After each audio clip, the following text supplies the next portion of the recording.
Hey, everybody. Welcome to Reconnected. And I don't want to delay this too long because I'm excited that he is here.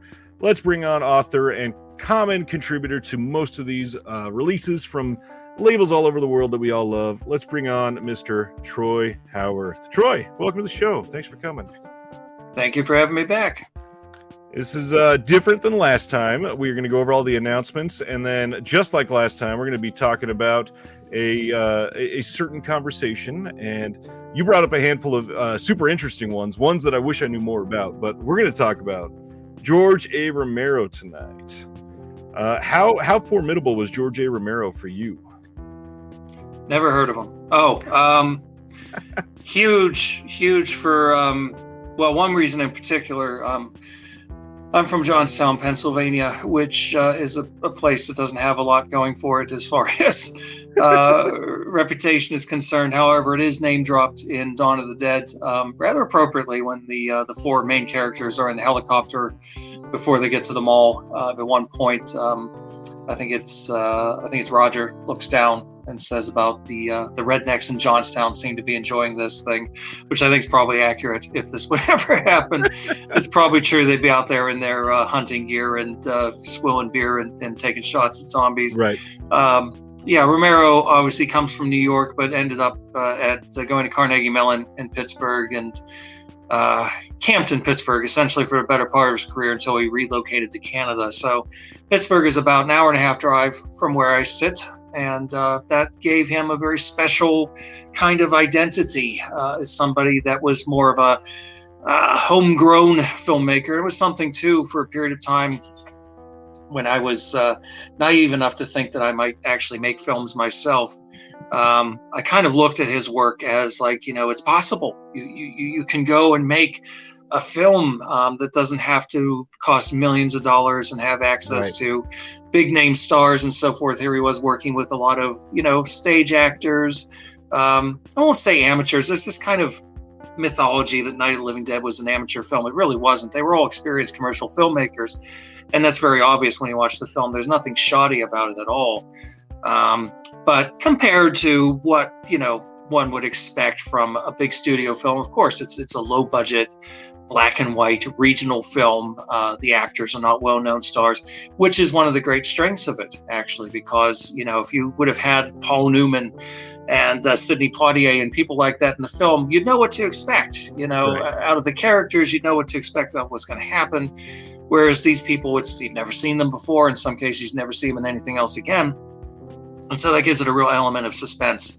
You can believe them as the people that they're supposed to be, and you don't know what's going to happen to them. So, he was somebody who just made a tremendous impression on me, a tremendous impact, and followed his career with great interest from the time that I was relatively young and first became aware of him. I suppose Creepshow was probably my introduction, but I guess we'll get more into all that stuff later on. Yeah. We're gonna get more into George at the end. We got a comment here that is the very next thing I was gonna bring up is happy birthday. Yesterday was Troy's birthday. Oh. Well, thank you very much. Did you celebrate by recording 12 commentaries yesterday? No. Although my fan base will be either groaning or happy to hear that I'm going to be recording two on Saturday, two European cult films, a giallo and a spaghetti western. But beyond that, I can say no more. Nice. There's been a lot of people really hoping for some spaghetti westerns, and it seems like, other than like the Eastwoods, it had kind of gone a little barren for the last little bit. But a couple more trickling out's always a good thing. Yeah, there's some good stuff to come. I mean, there's it's like anything else. There's some really bad ones, and some of them have made their way to Blu-ray already, ahead of some of the better ones.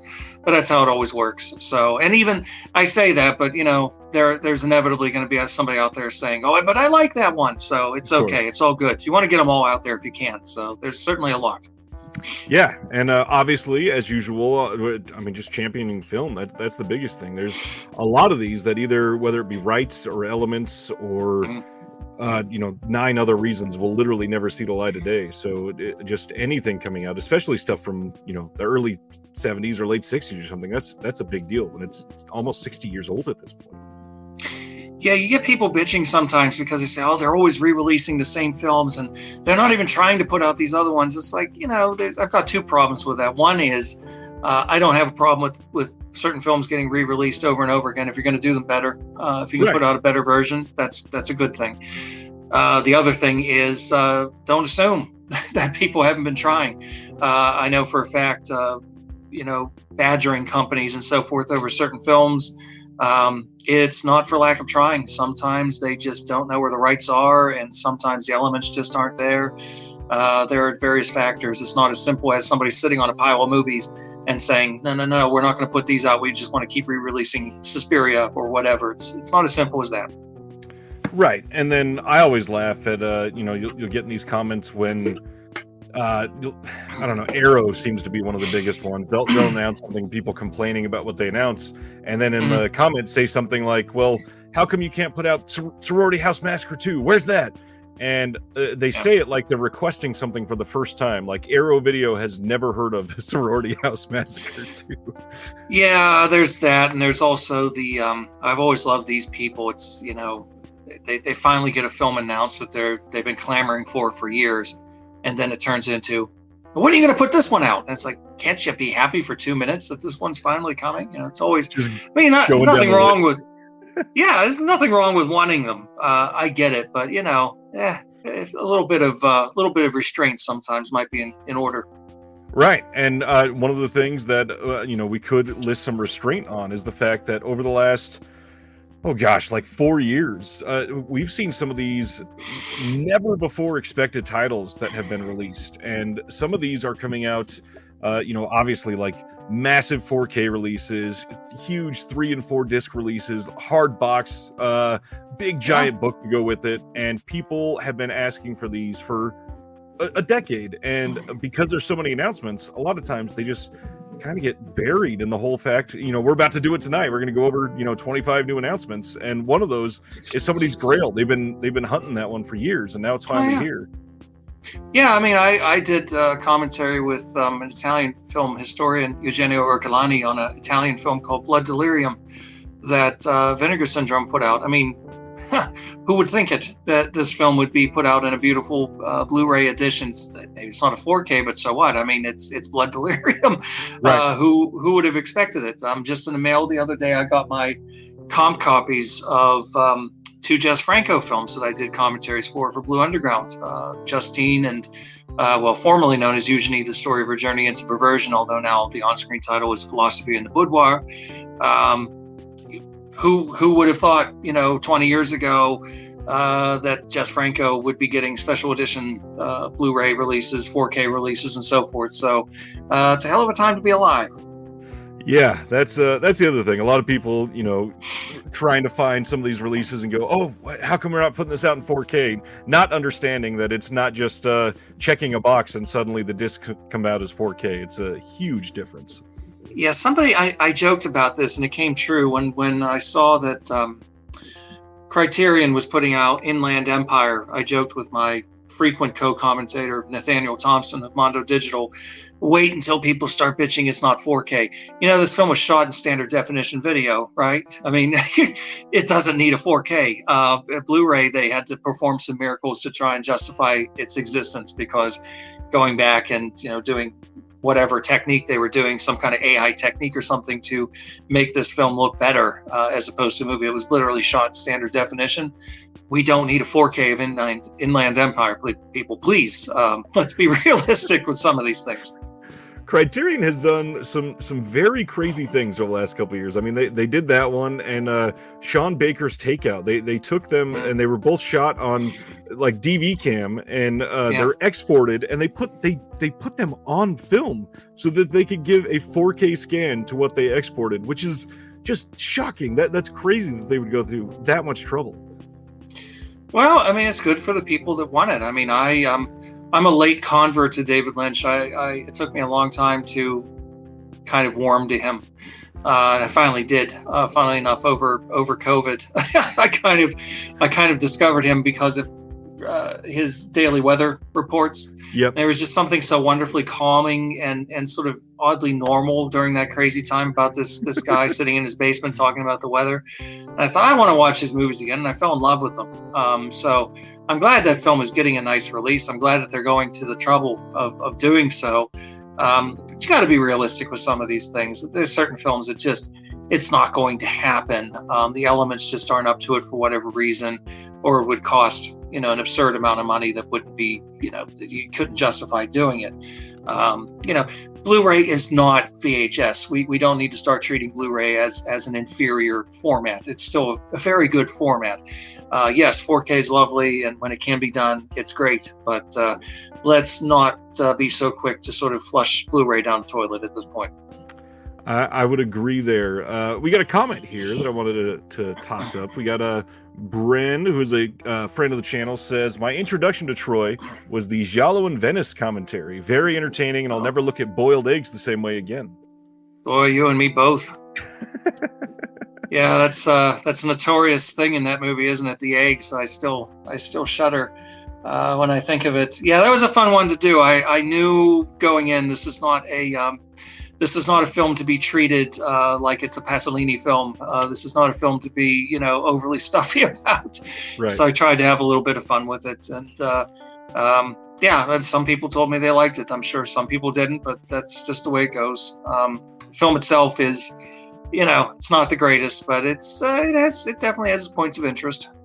It was a solid release, though. They did some good work on that one. It's another one for as grubby as it looks. I think it looks pretty good. Yeah, I would agree there.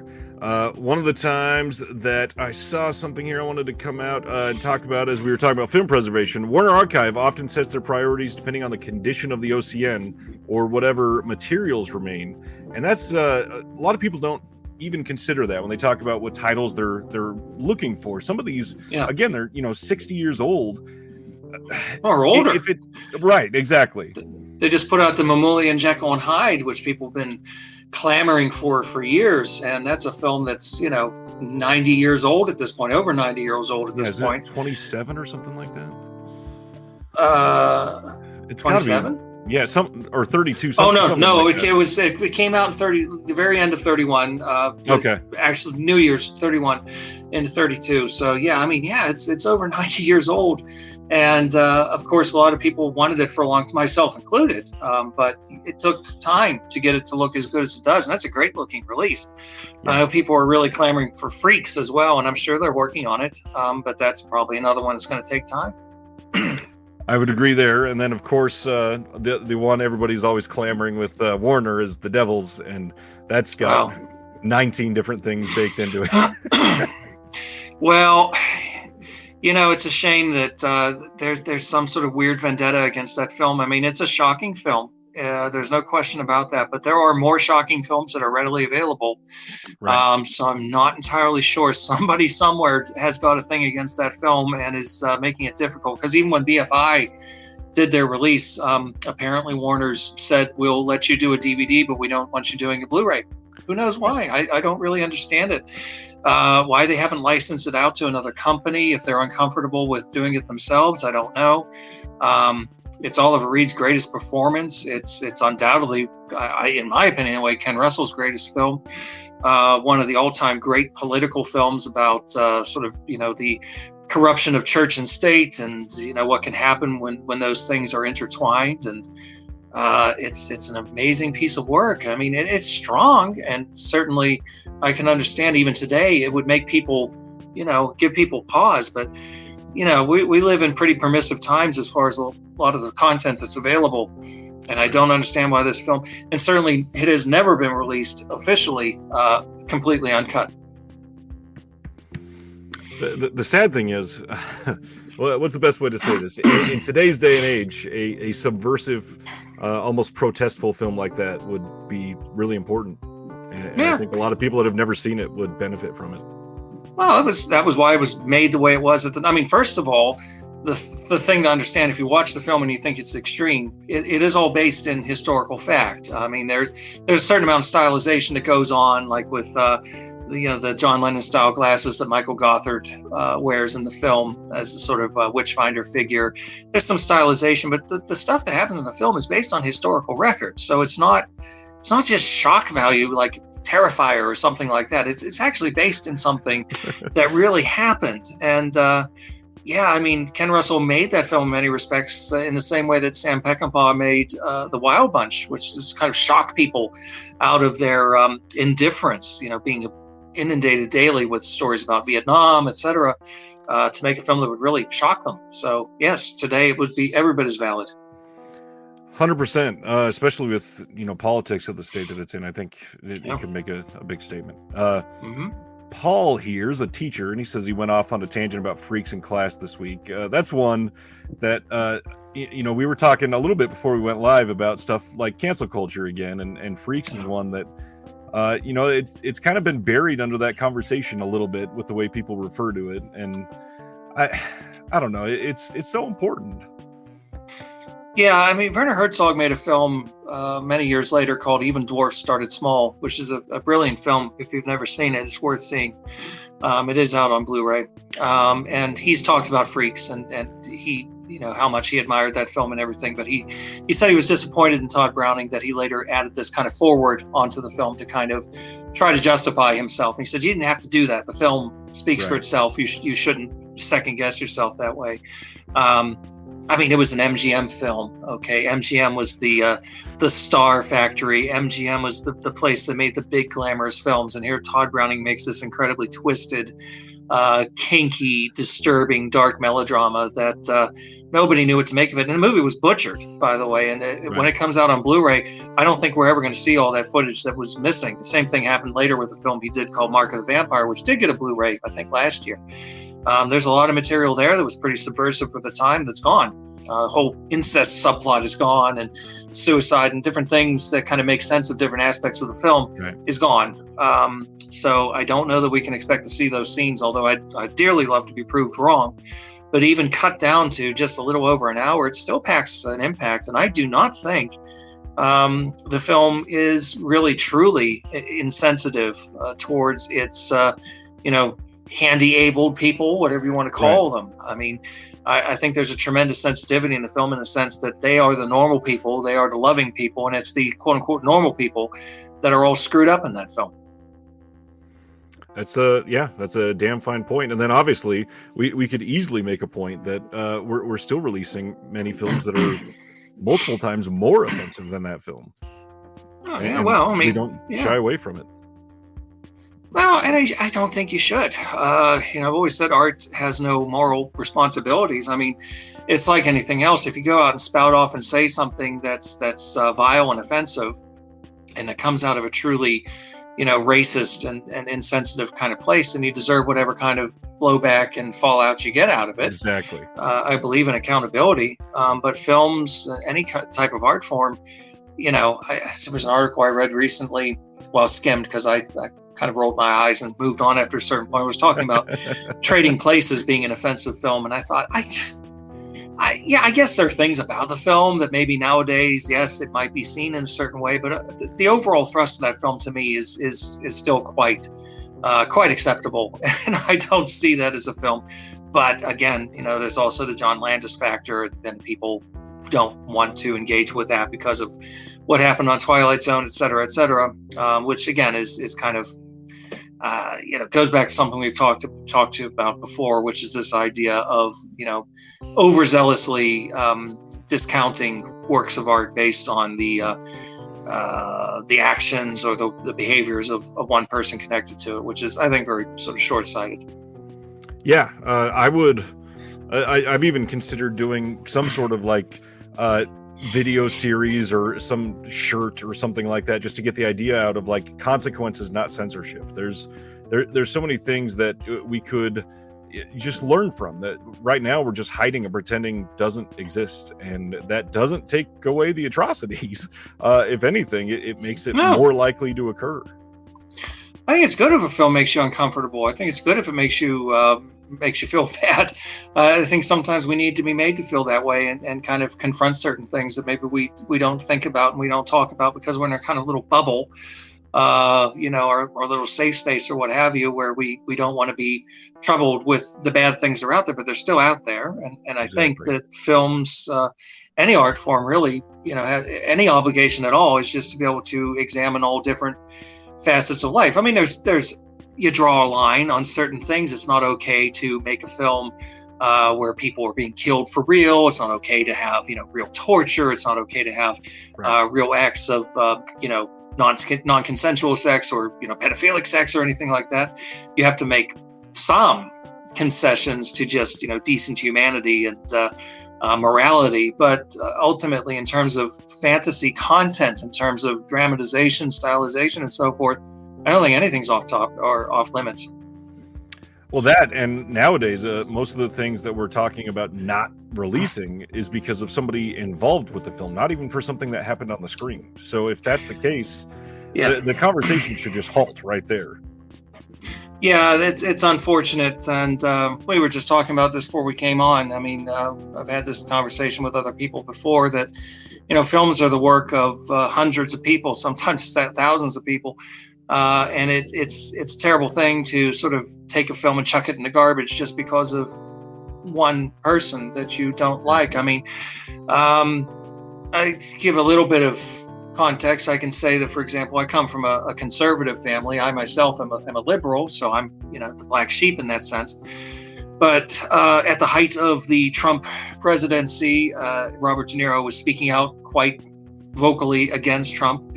And my brother, who's a very conservative man, we're very different people. He said at one point, "I'm not watching anything with Robert De Niro anymore. I don't want to watch." And I thought that's so stupid. You're not hurting him any. I mean, you all these movies of his that you've liked down through the years. Why would you, choose to remove them from your, from your collection and not allow yourself to experience it because you disagree with him? Isn't that very childish? Yeah. But they always say that we're the snowflakes. So there you go. There's all kinds of things like that you can make parallels with. I mean, Polanski is one of the great obvious examples. An even more tragic example, somebody like Woody Allen, who's never been found guilty of doing anything. What he did, I mean, maybe seems strange depending on your point of view and so forth, but ultimately it was not an illegal thing.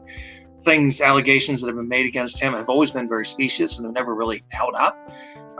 So why this tremendous urge to just consign him to the dustbin because some people say he's a creepy pervert? I mean, we know Polanski did something, that he certainly should not have done. I would never defend what he did. But that was over 40 years ago. And the person in question has forgiven him and has encouraged other people to just let it go and let bygones be bygones and let's move on with our lives. And to this day, people, and I think very often it's not even that they have a real emotional investment in it. It's just sort of the principle of the thing. It's the cause that they want to get behind. The same thing happened when a few years ago there was all this uproar over Last Tango in Paris because these allegations about what happened to Maria Schneider on the film with the butter scene and everything, and the way that Brando and Bertolucci treated them. Brando's dead, Bertolucci's dead. It's a moot point at this point. It's a great film. That's an opinion, of course, but it's certainly an important film. Whether or not you like it, ultimately, is a film that should be seen, and it shouldn't be, canceled, as they say, just because of some allegations of shifty or inappropriate behavior. And again, a movie that has great work by any number of different people who were not responsible for certain things that are being alleged. So their work deserves to be seen too. Yeah, I would agree with that. And then I'd go back to something I said a couple weeks ago in a video. We were talking about the idea of performative empathy. And it seems like nowadays a lot of people, I'm gonna boycott this, when in all reality you were never gonna participate in something to begin with. Yeah, no, there's a lot of that. It's showboating. It's unfortunate. And I think it's a direct outgrowth of social media and the way that it has taken over our lives. And I'm not just being an angry old man shaking my fist at the clouds. Ultimately, it's something that I've seen emerging over the years, and it's very different from when I was a kid, which wasn't that long ago. Growing up in the 80s and 90s, I was so glad that I was not connected into that. And there's so many negative aspects to it that I never encountered. I didn't encounter online bullying as a kid. I encountered it later. Some people out there who love to take pot shots at me, but not as a kid, not as a really thin-skinned kid that could have really been negatively impacted by that. People going on to Facebook and Instagram and things like that, starting up pages saying so-and-so sucks, I hate so-and-so, and putting up unflattering pictures and things. It's very childish things that people do. They can have a terrible impact on children in particular. I'm glad that as a kid, I didn't have access to the kind of stuff that, when you're a horny teenager, you don't think. And I'm glad I didn't have that opportunity to make those terrible mistakes as a teenager and could have ruined my life. So there's been a lot of things that have come out of this, and it's unfortunate. It's not going anywhere. It's not going to go away. We must accept it. It's part of our daily lives at this point. It's part of our daily rituals. But there's a lot of performative aspects in general. You've got to go out there and find a cause. Everybody seems to want to find a cause, and it can manifest itself in the most trivial and obnoxious ways. I mean, I love it when people, when the Oscars are coming on, for example, and people start posting about, I think I'm going to watch paint dry tonight instead of, I don't care. Nobody cares that you don't want to watch. If you don't want to watch it, don't watch it. It's like anything else. Oh, I hear there's some sporting thing on because of Super Bowl or something like that. Look, I don't give two shits about the Super Bowl. I don't care about sports in general, but I don't need to go out there and rain on people's parades. If you want to watch it, that's good. Go watch it. Yeah.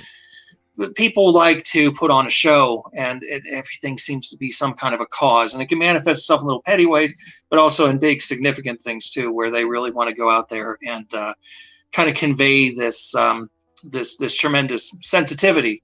But is it real, or is it just a performance? And very often I think it's a performance. Unfortunately, that's true. And I think summing up what you just said, Paul commented, says, I have certain films I choose not to watch, but I don't tell other people not to watch them. And I think everybody needs to take that kind of to heart a little bit. I mean, we've got leaders leading with the mindset of trying to control what other people choose to do and not do. We've got filmmakers doing the same thing. We've got teachers and parents doing the same thing. Sure. It's really odd nowadays. Well, I mean, like, are you going to get rid of all the films that Miramax produced because Weinstein was a piece of shit? Right. I mean, that totally negates the work. And yeah, I'm sure that quite a few people that were involved with those films were aware of certain things he was doing. I'm sure that quite a few of them were not aware. And maybe they thought, oh, he's basically harmed. Didn't realize the full extent of what he was doing. It's just not. It's not the answer. It's not the answer. Anything like that. I'm very, very anti-censorship in general. I mean, I think ratings are perfectly fine. I don't have a problem with the idea of a rating system, but I do have a problem with the idea of suppressing films very often for purely arbitrary reasons. I find this offensive. Well, okay, that's all right. It's like anything else.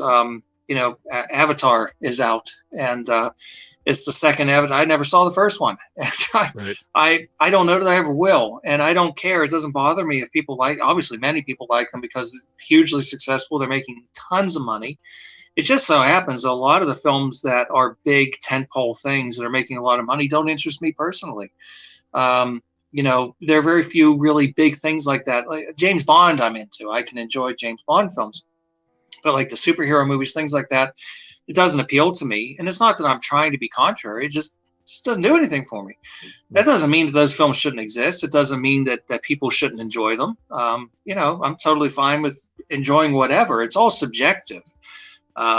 Ultimately, we all have our own tastes. But there's a lot of things to be said about that particular topic as well. Yeah, and there's a lot of other insight we can get from Troy. So let's go into some of these announcements. We got this week some stuff from Third Window Films coming out of the UK. We are getting Punk Samurai from 2018. This is a really interesting looking movie, and this is coming out, I believe, March 13th, and it's going to be accompanied by this one on March 6th called Electric Dragon 80,000 Volts. Both of these are directed by Sogo Ishii. Do you know either of these ones?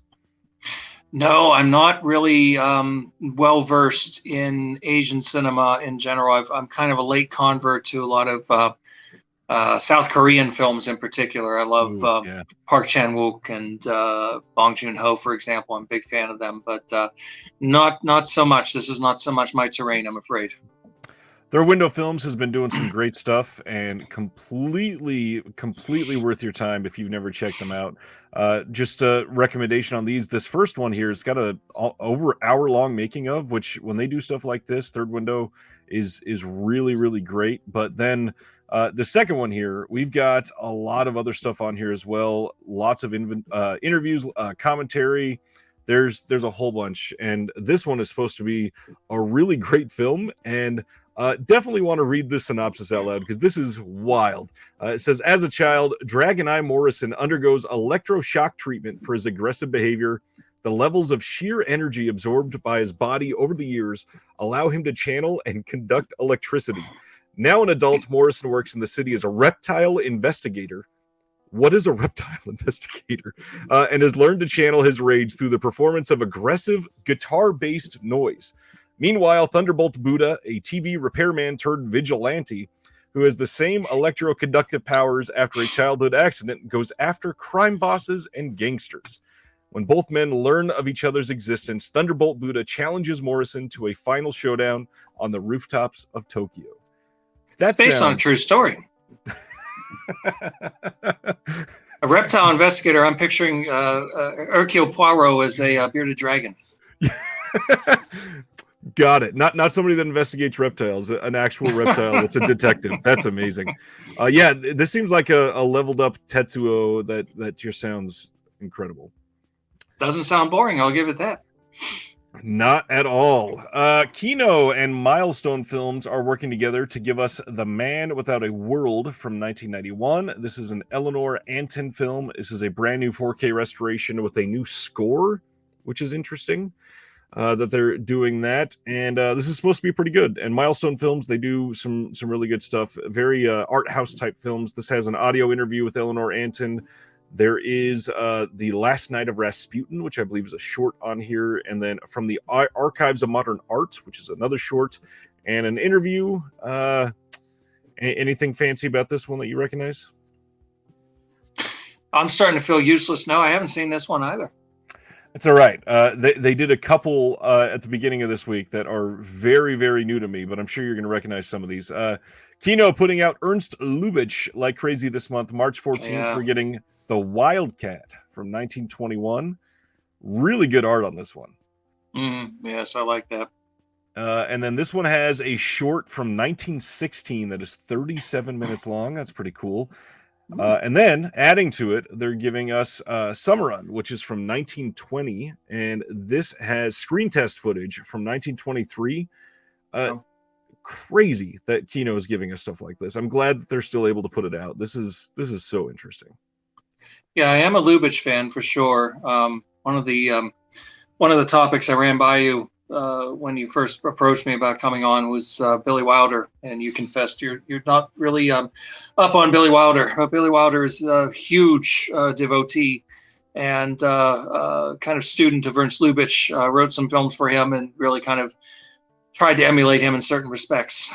So Lubitsch is definitely somebody who's of great interest, somebody who made some very witty, very elegant, very suggestive, and classy films that I would highly recommend. My favorite of the ones that I have seen is To Be or Not to Be with Carole Lombard, 1942. It's a really wonderful film. Yeah, and then I mean these this is from 1920. This is 1921. That's the kind of thing that just supporting the cause. That's kind of a big deal that they're able to continue to put money into this.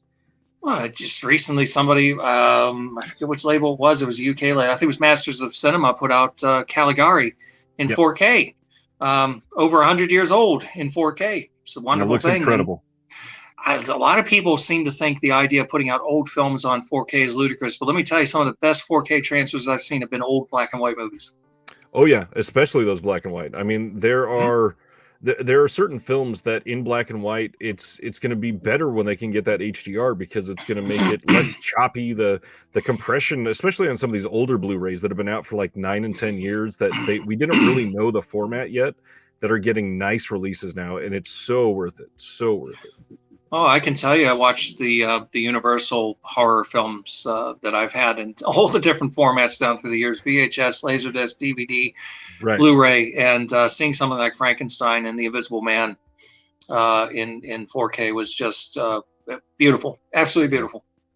I would agree there. Here's some highbrow humor. TerrorVision is giving us their second title since departing the OCN partner label. Stable, they're giving us Attack of the Killer Refrigerator, and it's a double feature with The Hook of Woodland Heights. And I mean, if this is your thing, it's very shot on video, but they have a lot of stuff on here. They've got commentary, they've got the short film that led to the Attack of the Killer Refrigerator. There are documentaries, other commentaries. There is a bonus feature on here called Days Before Christmas. There is a media house film called Defrosted. There is a short by John Campapiano that's done a whole bunch of the recent documentaries that we've been getting. That's called Snapper, the man-eating turtle movie that never got made. There's a lot coming in this disc. I want to see Snapper, the man-eating turtle. How do you feel about SOV? I don't think we've ever talked about that at all.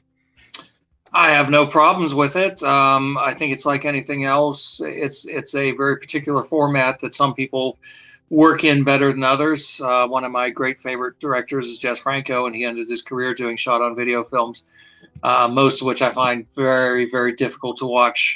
They're not rewarding from my point of view, but there's nothing wrong with it. Certainly, it's a totally valid way of working. There have been a lot of people who've done interesting work in that field, and I always say I think everything deserves a nice release. So to see something like the Attack of the Killer Refrigerator given a nice addition with all kinds of extra features, why not? I think that's totally fine.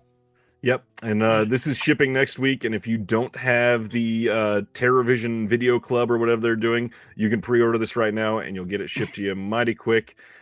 There is a comment here I wanted to point out. Brad Henderson, who used to be at Vinegar Syndrome, he now has left Vinegar Syndrome, and he's working at TerrorVision full-time, but also he's still going to be doing special features for Vinegar Syndrome. A whole bunch of people have been very, very worried about that change. Stuff like this happens behind the scenes a lot. Brad is just a very public person for Vinegar Syndrome, so I get the worry, but no reason to be worried.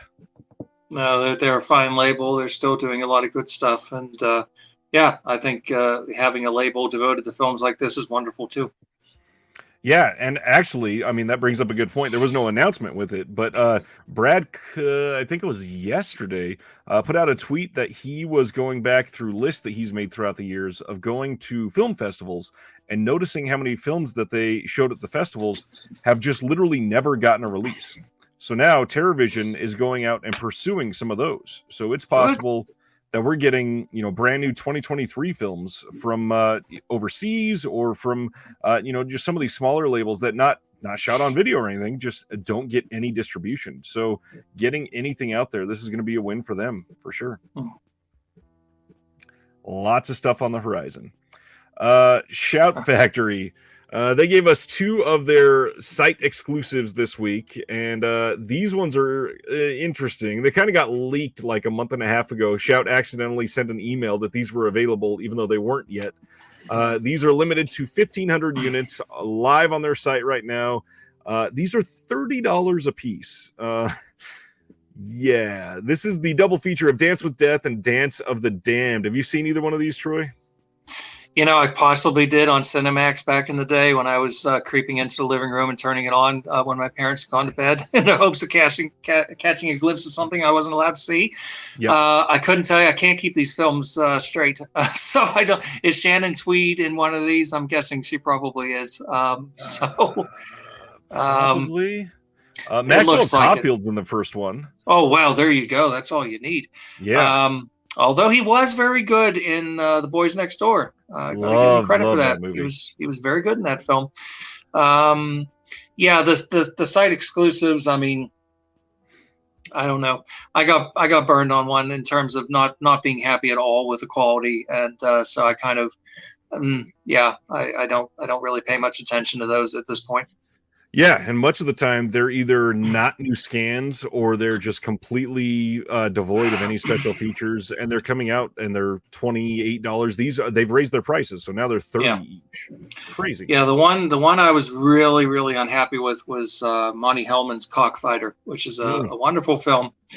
Tough film, but a wonderful film with Warren Oates and Harry Dean Stanton. Yeah.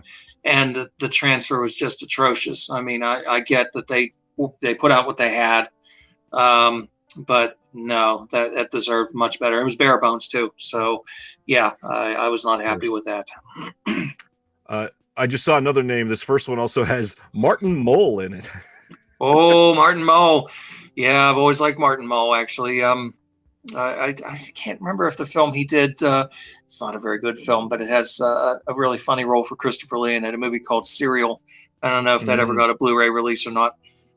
Speaking of that, I would love to see Clue come out in a real nice release. I'm surprised it hasn't.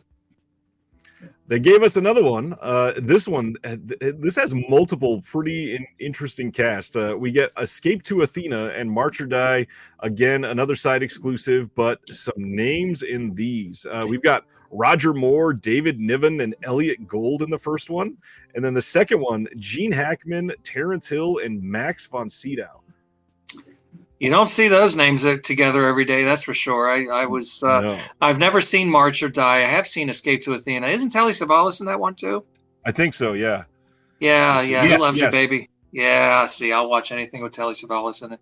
I've seen Escape to Athena. It was a decent movie for what it was. Not a classic or anything, but one of those movies you kind of know what to expect, and it's enjoyable enough. March or Die might be the same. I mean, I love Max von Sydow, so. If I had a way of looking at it, didn't cost me $30, I'd probably watch it. So, could be fun.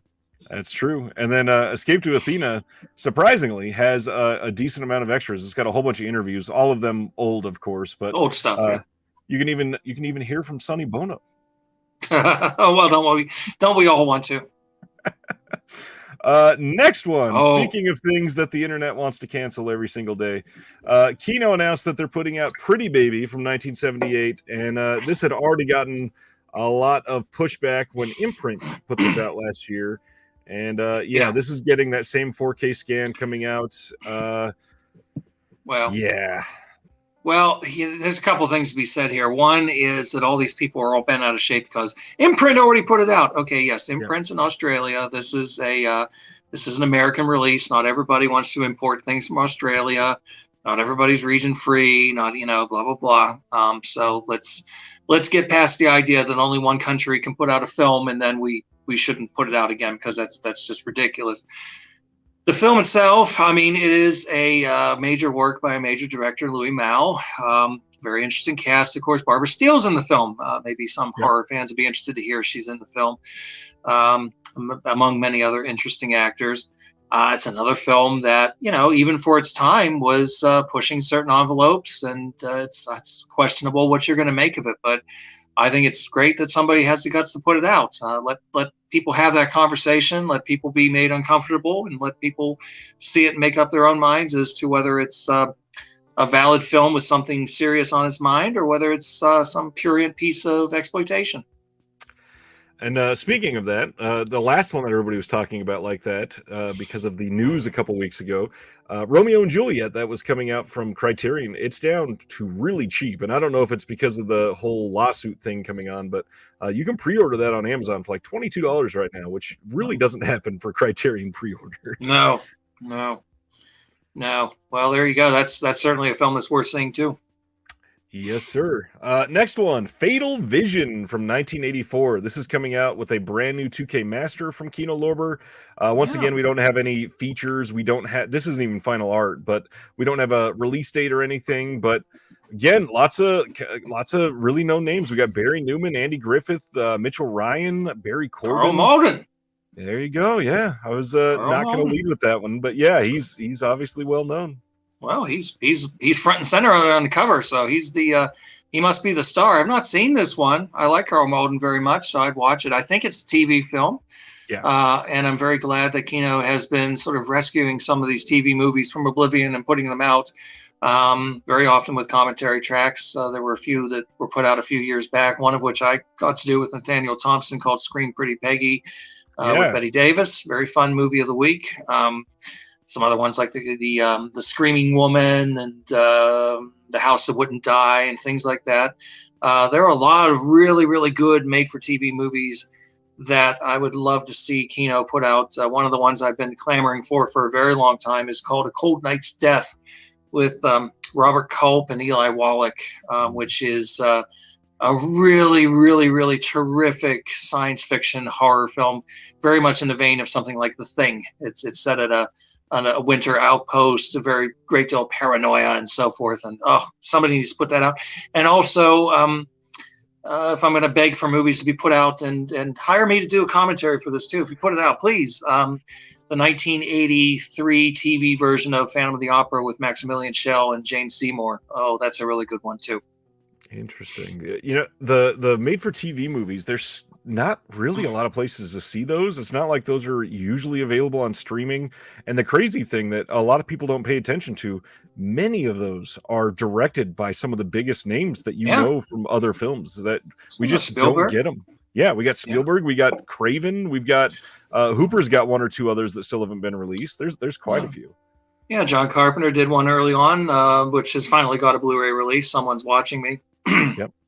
And so if you look on YouTube, sometimes they're on there. I mean, I don't usually recommend to go that route, but if you're just desperate to see them, they're on there. But yeah, nothing beats a nice physical release with some nice bonus features, if at all possible. So yeah, I'd love to see some more of these coming out. Vampire is another one. Vampire with Richard Lynch and Jason Miller and E.G. Marshall, I think from 1979. That's a really good, neat, made-for-TV horror film. There's so many. There's a tremendous wealth of titles out there they could put out. Oh yeah.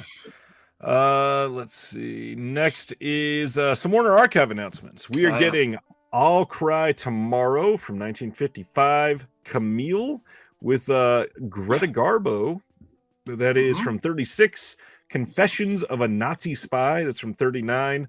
The Prince and the Showgirl. It's Marilyn Monroe and Laurence Olivier from 57. Flamingo Road with Joan Crawford from 49. And then Neptune's Daughter from 49.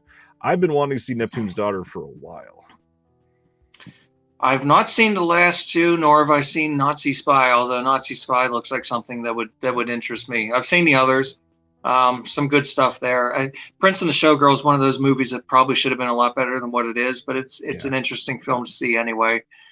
Certainly Camille is kind of a classic of its kind, and that's a good solid lineup. Oh yeah, I'll Cry Tomorrow. That's a very good film. So again, nice to see these films being not always just sort of dumped without any care either. I mean, they give them nice transfers, and very often also they're adding some nice new bonus features too. So, one of the great examples of that when they put out The Curse of Frankenstein, which was a tremendous upgrade from their previous editions.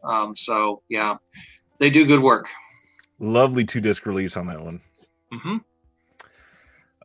Next up, Kino announced some details on their Dark Side of Cinema Film Noir box set number 12. We're getting Undertow from 1949, Outside the Wall from 1951, and Hold Back Tomorrow from 55. We got a new audio commentary on 2 of them, and then Hold Back Tomorrow does not have a commentary, but these are supposed to be pretty good, actually. Are you a noir person? I love film noir. The only one of those 3 that I know that I've seen. I don't know that I've seen the other 2, but I have seen Hold Back Tomorrow. Funnily enough, that's the only one that doesn't have a commentary on it. I love them. I think there's a lot of them that are just kind of, they're okay, but to me, they're great comfort viewing. I really love that whole world, that shadowy world with trench coats and femme fatales and voiceover narrations and so forth. I mean, the best ones are amazing films and hold up beautifully. And like I said, a lot of them are just kind of, they're okay, but even those ones are fun to watch. Yeah, Undertow especially sounds really good. This is coming on April 14th, and all 3 of these getting brand new 2K masters, which, good. I mean, that's kind of amazing. Yeah, there's been a lot of good noir stuff coming out. I'm still hopeful that there's some that haven't gotten releases over here.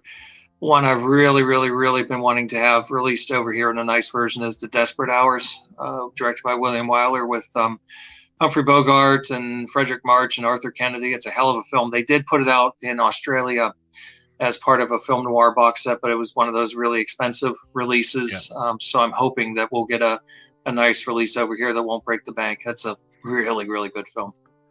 Speaking of, we're going to talk about an expensive film noir box set from Australia in just a few minutes. There you go.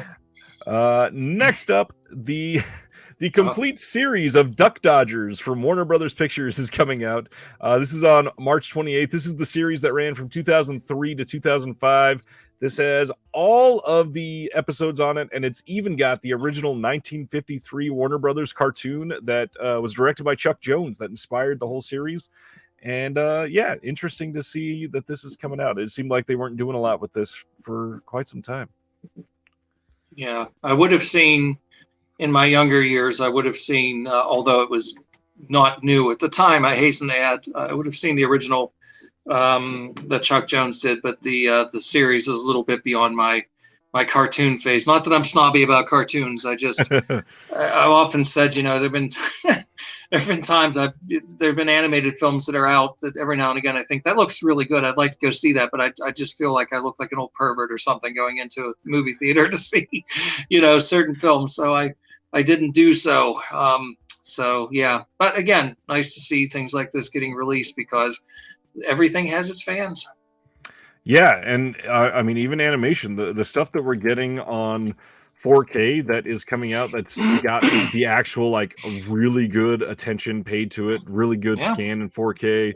It's it's looking pretty wonderful.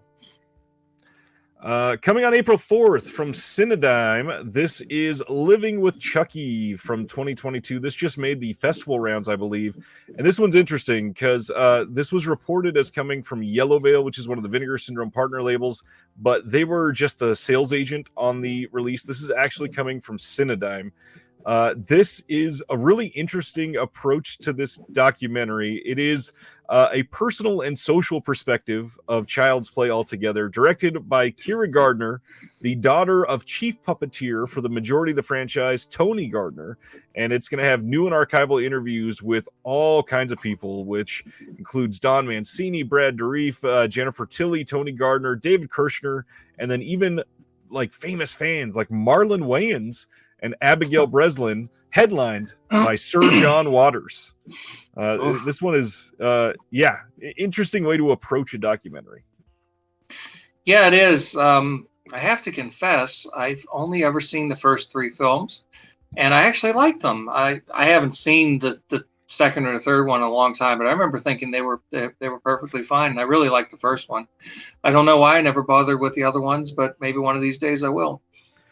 If you want to give them a new look soon, those new 4Ks that came out from Scream Factory genuinely look really great. Yeah, I have been giving those some consideration. The second one especially holds up very well, and obviously the first one's a classic, so that one's a given. But yeah, that second one is still magnificent. Yeah.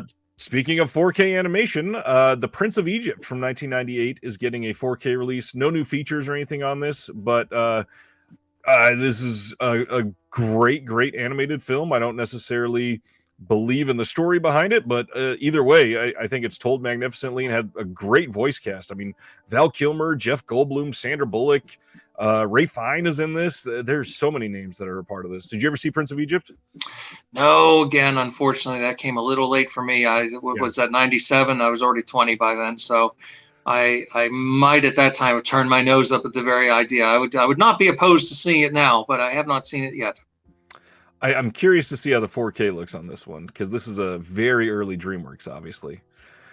Here's some fun ones that got announced today. Eureka is putting out The Bullet Train from 1975, and this is supposedly the main inspiration behind the world-famous film Speed with Keanu Reeves. This is about a train that is programmed to detonate if it drops below 80 kilometers an hour, and Sonny Chiba is the conductor on the train. This looks fantastic. That one I did see back in the day when Speed was all the rage, and then people, of course, were saying, "Oh, there's."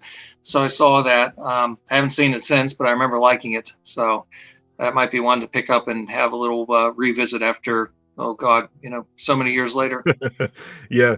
This has a lot of good names on it too. We got Jasper Sharp and Tom Mess that are doing a new commentary. Kim Newman and Tony Raines are on there with new interviews. Yeah, this is going to be a great release. Barry Forshaw's in the booklet. Just overall very solid release. And that's accompanied by this one, 4 More Tales of Terror from Universal Pictures. From 1933 to 46, we got Murders in the Zoo, Night Monster, Horror Island, and House of Horrors. How good is Murders in the Zoo, first of all? We'll be here all night if I break down all 4 of these films in detail. Is it Murders in the Zoo amazing? Murders in the Zoo is amazing, and it's definitely one of my favorite horror films of the 30s. It's not a Universal film. It was acquired later. It's a Paramount. Right. It was one of those movies like Island of Lost Souls, and I think there was one called Supernatural as well, which were Paramount films. They didn't make a ton of horror films, but they ended up being acquired later by Universal. It is a great showcase for Lionel Atwill. It has Kathleen Burke, who played the Panther Woman in Island of Lost Souls, playing his faithless wife in the film. It has one of the all-time great opening scenes, which I shouldn't spoil for anybody who hasn't seen it. But it also has, I think, unusually good comic relief in the form of Charlie Ruggles, who you might remember from films like Bringing Up Baby, for example. Comedy relief in horror films of the 30s and 40s tends to split people down the middle. I don't tend to mind it. It just depends on the film. Yeah. I think Charlie Ruggles is actually very funny in that one. That opening scene that you don't want to spoil, such good makeup for the time, and I can't wait to see how people react if this is their first time seeing it. Yeah, the other films in there are interesting too. I mean, Night Monsters are a really, really interesting film from Universal. The disappointing thing about that one is you've got Bela Lugosi and Lionel Atwill top billed, and they play dull parts. They're not in it very much. I can ruin it for you on that level. The good parts go to other actors who aren't as well known, but it's still really good. And Horror Island and House of Horrors are a lot of fun too. Completely agree. Hello, Kyre. We've got on here, I wanted to shout out new audio commentary on Night Monster and House of Horrors with Stephen Jones and Kim Newman. And then new commentary tracks on Murders in the Zoo and Horror Island with Kevin Lyons and Jonathan Rigby. So they are still giving us a lot on these. I mean, 4 brand new commentaries. That's pretty good. Yeah, and I can tell you, I mean, Jonathan Rigby and Kevin Lyons, I've never had the opportunity to meet them, but they've both been very helpful to me in writing projects and so forth. They're both very classy people, and I have a lot of respect and admiration for them both. I love their commentaries. And Kim Newman is always just delightful to listen to. I think he's one of those people, he seems to split people because he has a slightly snarky kind of quality to him that some people find off-putting, but I just love listening to him. I mean, he's able to hold forth on just any topic and make it interesting. So I have those films already in the Shout releases that came out, the Universal sets. So I won't be buying these, but I'm sure that those commentaries are quite good. Yeah, Kim Newman is one that when he's good, he's great. And even when he's bad, he's still pretty good. And a lot of people are just turned off by it. But there's certain things like Let's Scare Jessica to Death. He did a visual essay on that, and it's fantastic.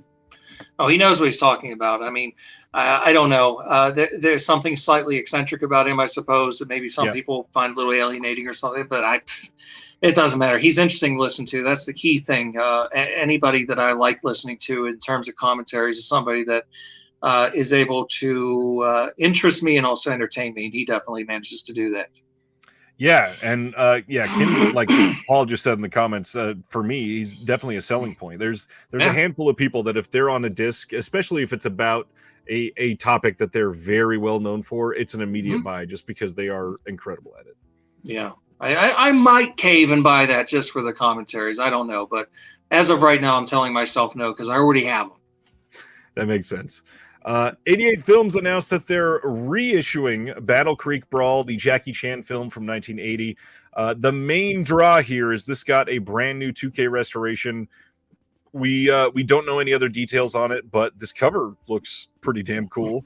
Kind of crazy that they're putting this out already in another release, because they went ham on Jackie Chan for a little while, and this was one of their first ones. So I'm sure the picture quality is quite an uptick. But yeah, interesting choice on that one.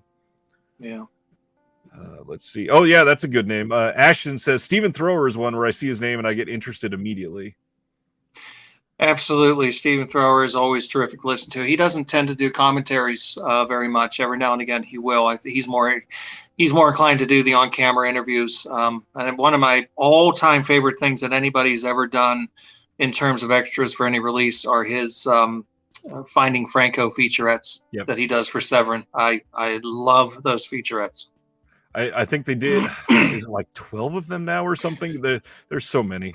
I hope they are able at some point. Maybe that's the end game. They're going to stitch them together as one long thing, with maybe additional footage. I'd buy it. They're just wonderful. Make it a full-length feature for a nice Franco documentary or something.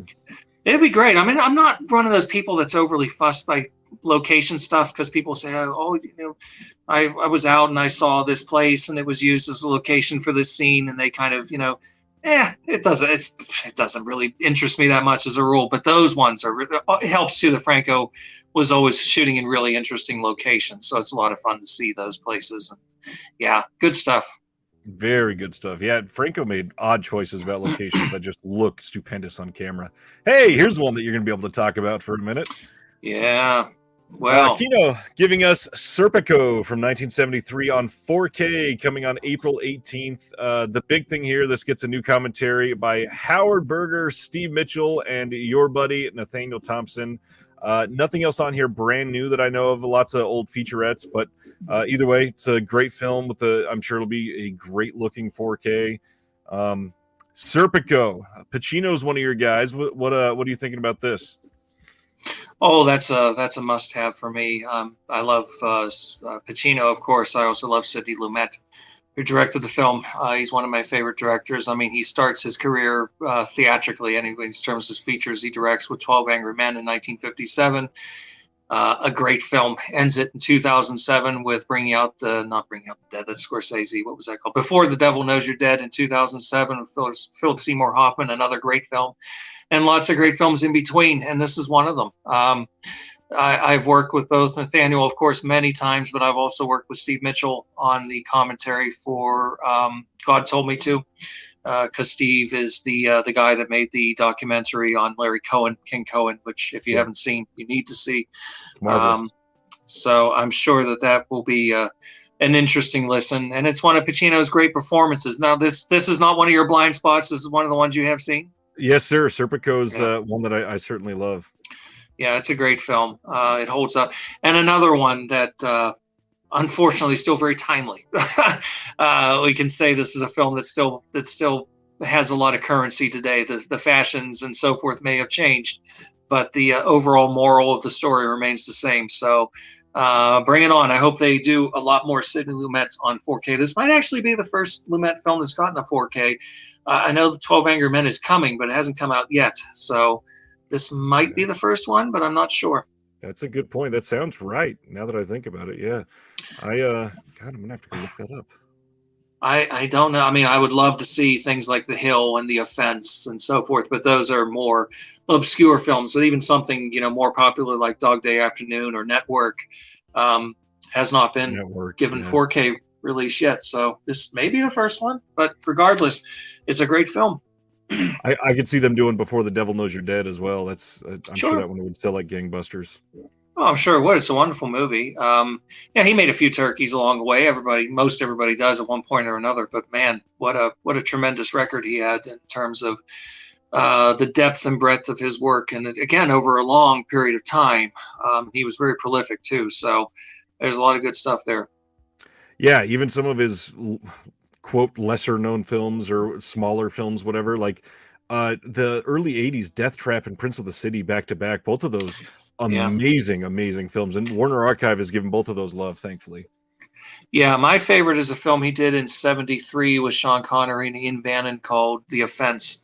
One of my top 10 favorite films. It's an absolute masterpiece. It had a very mediocre Blu-ray release. I think Kino. I don't mean to bash them. It was a few years back, but it didn't have any Right. extras or anything.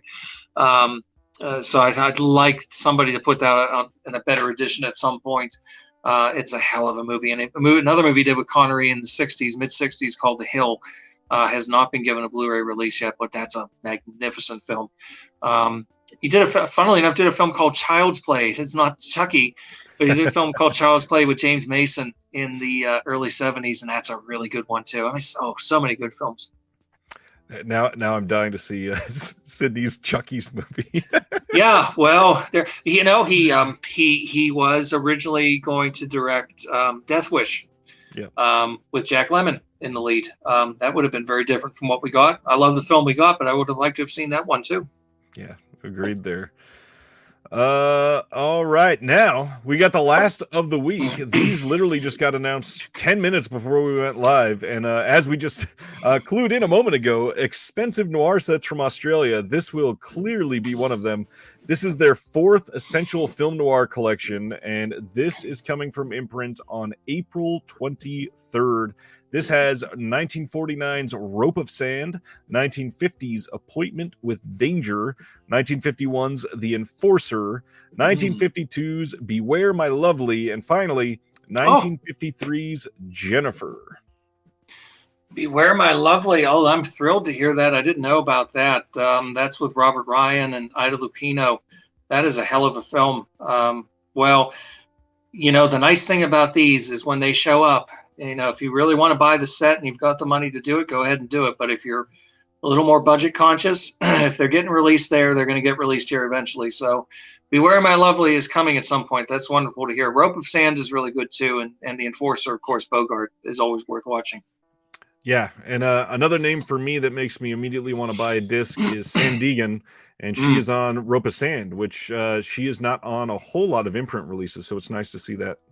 Yeah, she's good. She does good work, and Rope of Sand is an interesting one. Of course, Burt Lancaster is one of my great favorites. Of course. Next up from them, this is one that I'm sure you'll want to talk about, The Haunting of Julia, which this looks like a pretty wild release. This has a 3D lenticular hard case that they're putting out. This is from 1977, a worldwide first on Blu-ray. And the amount of stuff on this, we're getting a new commentary with director Richard Longcrane and Simon Fitzjohn, new and exclusive audio commentary with film historians Jonathan Rigby and Kevin Lyons, like we just talked about. And want to throw out there the fact that it says new and exclusive, that means there's probably another release coming very soon. And if they're saying exclusive, these are not going to be licensed to another company. This has new interviews with the composer Colin Towns, the production designer Brian Morris, the associate producer Hugh Harlow, and then a video essay by Kat Ellinger. The Haunting of Julia, Troy, what are you going to sell us on it? Well, if you like ghost stories, it's one of the best. I put it up there with films like, we tend to think of haunted house films, as one thing, ghost stories are another thing. But if you lump them together, you could think of, to me, the great ones would be films like Mario Bava's Kill Baby Kill, The Legend of Hell House with Roddy McDowall, The Changeling with George C. Scott, The Innocents, of course, with Deborah Carr. Many, many different ones come to mind, but certainly those are some of the very best. The Haunting, the original Haunting by Robert Wise. The Haunting of Julia is definitely a movie that is worth putting in the top tier of cinematic ghost stories. It's Mia Farrow's other horror film of that sort of period from the late 60s to the late 70s. It's not on the same tier as Rosemary's Baby. Very few films are, but it's a really, really good film. Keir Dullea is also in it. And it's got a great score, and I can see the soundtrack is included, so that's another wonderful touch there because it's a terrific score you'll want to have. And it's never had a decent release period. I've never seen a good-looking version of that film, and as good as I think it is, I think it'll probably be at least twice as good seeing it in a good quality transfer. Yeah, and Imprint has not historically always had great releases, but this one at least says new 1080p high definition presentation on Blu-ray from a 4K scan from the OCN from last year. So it's at least a new scan. The restoration, not real sure how deep was gone on this, but I've seen a lot of people comment on this recently, and I think it feels like many people don't understand some of these companies. They just simply can't afford to do their own restorations. So No. what they do is they get the transfers from the studio and they take those, they put it on a disc, and then they get extras to put on the disc as well. And not always are they able to get a full-blown restoration, because that's very pricey. Yeah, I mean, there are companies like Synapse where Don May, and this is the reason why Synapse puts out so few films, and there tends to be big gaps in between. And that's not a criticism. It's just that he takes his time painstakingly getting these things corrected frame by frame. I mean, he's very, very particular. That's what happens very often. Most labels aren't in a position to be able to do that. They license the films, the distributor, the rights holder, whomever, the studio sends them a scan. They either accept it or they reject it. And there have been cases where companies have rejected what the studios have given them. A good example of that recently, BFI was going to put out Targets, the Peter Bogdanovich film, great film, Boris Karloff, and it got canceled because what Paramount gave them simply wasn't up to snuff from their point of view, which is tragic. But I'm hoping at some point that'll get ironed out and somebody will put it out in a good-looking version, because it's a terrific film. So yeah, people sometimes they need to kind of put it in perspective and understand that it's not necessarily that they themselves are doing this precious sort of restoration work, which is very time consuming and extremely expensive. They're simply working with what they're being given, and sometimes they're being given very flawed goods. So in this case, I can tell you I've never seen a good looking version of it. The version I saw was at least in scope, which is good, but it was very blurry and very hazy. So I can guarantee you this is going to look terrific to my taste, because I've never seen a good looking version. Right. Yeah, that makes sense. All right, I think we have one last announcement for this week, and this is the last Imprint announcement. This is Tales of Adventure Collection number 1, and on this we have Arabian Nights from 42, The Desert Hawk from 50, Zarak or Zerek or Zerek, don't know how they're pronouncing that, from 1956, 1001 Nights from 1945, and Omar Khayyam from 1957. A couple of these, they've got some special features announced. We got another Jonathan Rigby and Kevin Lyons commentary in here. How up to snuff are you on these adventure type films? Not so much. I'm guessing some of these are those kind of John Hall, Maria Montez kind of kitschy films. I've seen a couple of them, but it's not. Frankly, it's not really my thing. So I would leave that to more experienced, erudite people to comment on those ones. Yeah, this is not necessarily my style either. The Kino releases of that Montez, I think it had one of these in there. So yeah, check. You might already have one of these if you were into that. So a lot of these companies. Another thing to comment on that came up today, I believe, on Facebook. Somebody complaining because it's something you mentioned earlier. Imprint's putting this out, yet it's already been released by Kino or the other way around, whatever it is. These are meant to be sold in a different region. It's not like when they're coming from an Australian company, it's meant to be sold in the UK or something. It's rights that are going to be handled by region. So there's a lot of thought that goes into this. And when I see that, my standard response, I guess we're allowed to swear on this thing. Yeah. It's so fucking what? Who cares? Somebody put it. Of course, somebody's put it out. More than likely, somebody's put it out somewhere. Some of these people who are, I don't know, it's these sort of trolls that live in their basement, and they're just plugged into their TV sets all day long, and because they have some obscure edition that somebody put out, it's fine. Other companies are going to put it out, and if you don't like it, then save your money for the next release that you do want. It's okay. Sometimes too, it's like I said, just because somebody put it out, maybe they can put out a version that's better. Maybe you didn't really like the extras that were on the Imprint version, but you'll like the ones that are on the Kino version or whatever. So you got options, you got choices. It's okay. There will be more announcements. You don't have to lose sleep over that. Yeah. That's the biggest thing is when when you're looking at these, if you're just wanting to watch a lot of films, that's why it's important to chase films and not necessarily labels. There's a lot that goes into these, and if you're just going to buy something because it came out from Australia first and then complain because it might come out in the US later, it likely will. There's only really a handful of things that are going to be stuck in other regions. Yeah, I always remember label fetishists have always amused me, and I don't understand them because I can understand having an affection for a certain label, but I don't understand this need to have everything that they put out. And I remember somebody years ago, and I can't remember the film, but there's a label in the UK called Shameless. Not a very good label from my point of view, but they put out some interesting films, but they don't always put them out in the best quality. And there's a big following that some people have with that, which is true of just about any label, I suppose. And somebody was complaining bitterly about they were releasing some film, and I don't like that film, and I'm going to have to buy it. And so I said, well, why? And he said, because I can't have a gap in the numbers.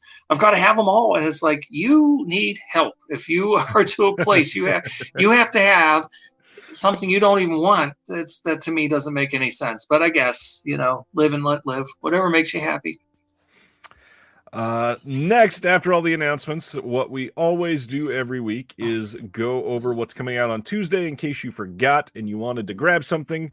These are just the US releases. All of the Vinegar Syndrome stuff is slated as coming out next Tuesday. Same with all the partner labels. That's going to make up the bulk of this. But there's a handful of other good stuff. We got the Dawn of the Dead remake coming on 4K from Scream Factory. Italian Job in 4K. I'm sure that one's got an affinity in your heart there, Troy. Oh, yeah, I'll be getting that. Then Young Sherlock Holmes, which is one I was stoked when they announced that one. I think that was the first Sherlock Holmes thing I ever saw. And, of course, it's completely non-canon. It has nothing to do with Arthur Conan Doyle at all. But I loved it as a kid. I don't know if it'll hold up now. I have a feeling it's a little too Indiana Jones and the Temple of Doom, sort of indebted. But I have some affection for it. And it is the earliest film that I can think of. And there may be others, I don't know, but it's the earliest one that I can think of that has the post-credits sort of surprise reveal kind of thing. I think they were hoping they were going to do more of these films, and it didn't happen because it wasn't very successful. So I don't know. There may have been ones before, but it's the earliest one I can think of where you had to sit through the credits if you wanted to get the little surprise, Easter egg at the end. Yeah, that's an interesting point. I had not considered that. Then we got Crimes of the Future from last year getting its 4K release. Let's see. There was a couple more. Bones and All from last year is getting its blue release finally. Lady from Shanghai from Kino is coming out next week. The Santo release from Imprint is finally out and shipping, I believe. The Lucas Moodysson collection from Arrow. Are you familiar with Moodysson? No, I have to admit I am not familiar at all. I have not seen any of these, I don't think, and they look intriguing, but it's so much for one box set. Yeah, that's the problem, isn't it? I mean, you almost wish you could have like a little taste test or something before you commit. But sometimes that's the joy of a box set. I mean, I bought that Andy Milligan set, and say what you will about Milligan. I mean, I found it fascinating. I was in that world for, however long I was, and I did not mind spending that money on that. So sometimes you got to take a chance. And you made it out alive. That's what matters. I made it out alive, probably not totally sane, but he's an interesting filmmaker. He's not, I won't make great claims for him, but there's something interesting there that I could get my my affection, to a certain extent. That makes perfect sense. The Peter Falk Fork film comedy collection, I believe that's coming from Mill Creek.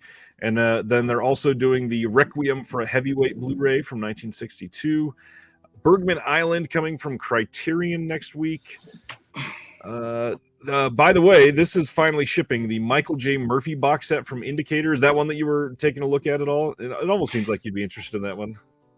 Here's another one. I can't say I'm familiar with the work, but I heard Michael Murphy. I'm thinking the actor that was in Count Yorga and a bunch of Woody Allen movies. Right. So it's not the same guy, obviously. I'm intrigued. I don't know. I don't know that I'm willing to commit that kind of money to it, but I'm still thinking about it. for those interested, the word coming out of Imprint is basically that this looks incredible, and it's possibly, they said, the most ambitious thing that they've ever undertaken, and that's included like multiple films that they've gotten in one big package, because this is so all encompassing, and it looks shockingly huge. I'm very interested to see what this turns out to be. Yeah. And especially after being delayed multiple times, I'm glad people can finally get it and make a judgment call. Absolutely. I can see another title on there that I think is a good film with an unfortunate title. The Asphyx? The Asphyx, yes. Do I need to explain? Somebody sent me a picture, and it was bad captioning or something on it. And Robert Stevens was talking about the Asphyx, and they turned it into the two words, Asphyx, and I thought it was hysterically funny. It's a good film, though. Don't go in expecting a kind of blood and thunder hammer horror film. It's a much more kind of meditative fantasy film. Very well acted by Robert Stevens, who I'm a huge fan of, in particular because he played Sherlock Holmes in The Private Life of Sherlock Holmes for Billy Wilder. But I think it's a good film, and I have that on order. Nice. Yeah, Kino's they've re-released a couple of these. Like, I believe the Asphyx had been released in like 2015 or 14 something. I think they only were able to get the shorter version. Unfortunately, there is a shorter cut that kind of, there's a circular structure to the film that is ruined in that version, whereas the longer cut, which is obviously talkier, but the talk is pretty good, I think. Right. But the structure is intact, and I think now they've got the actual full length version in there. So nice. If you've seen it before and you thought it was interesting, it is definitely worth checking out if you want to see it uncut. Yeah, that, and then they've done a couple more Price films that they put out like a decade ago. Now they got those back again. A Violent Life is coming out from Romero next week. That's one that I know some people were talking about. The Maigret season 2 is coming from Kino. Those are good. They sound astounding. I'm very curious to pick up that first season and see if it's up my alley. I bought the UK release. They already put it out in UK. Why are they putting it out again?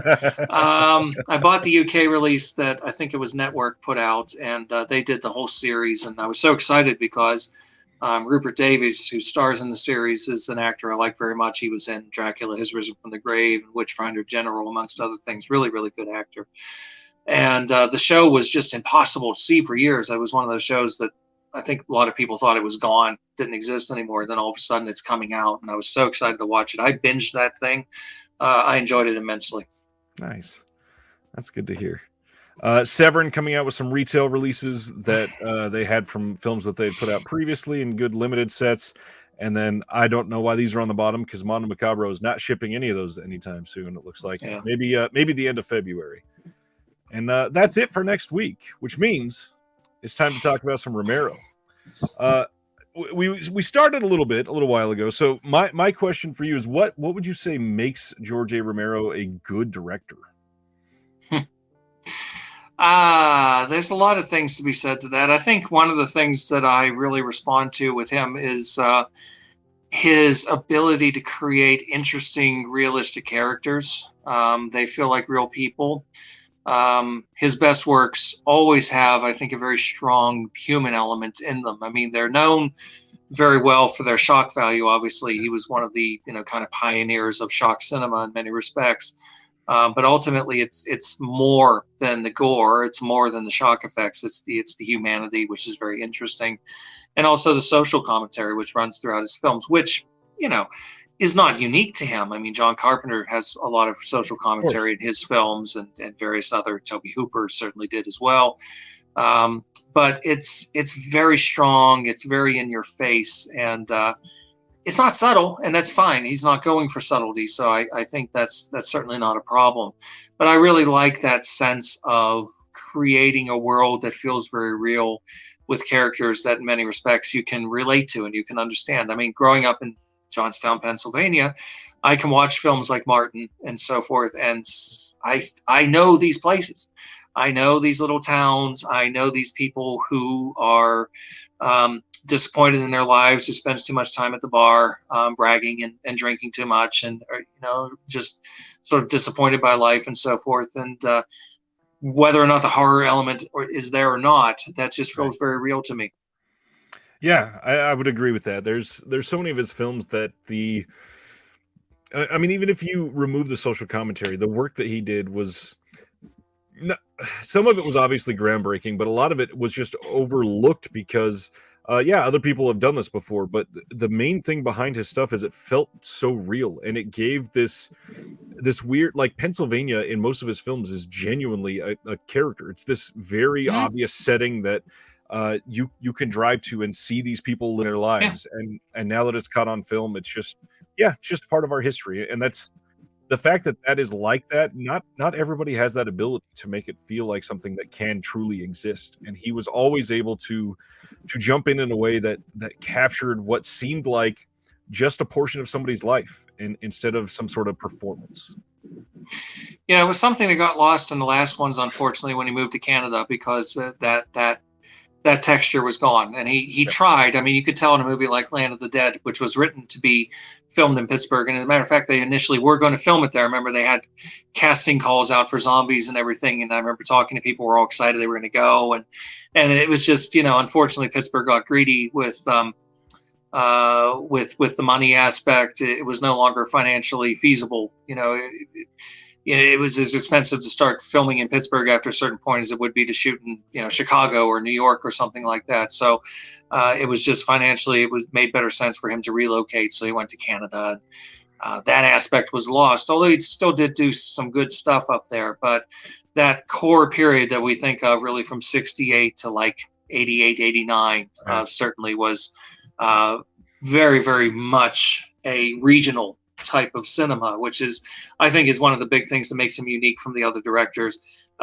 Hooper, to a certain extent, fits in that as well, because of the whole Texas thing, his that kind of atmosphere that he has in his films. Whereas that wasn't really something that Carpenter went for. For example, his movies were very different. Carpenter went for something that was a little more kind of informed by old Hollywood and a kind of more obviously slick commercial kind of cinema, as opposed to Romero's, which is a little bit scrappier and a little bit more, obviously, again, regional, and not really informed by any kind of star system, because very often in his films, up to a certain point anyway, there were actors that you really never heard of before who were front and center of his movies.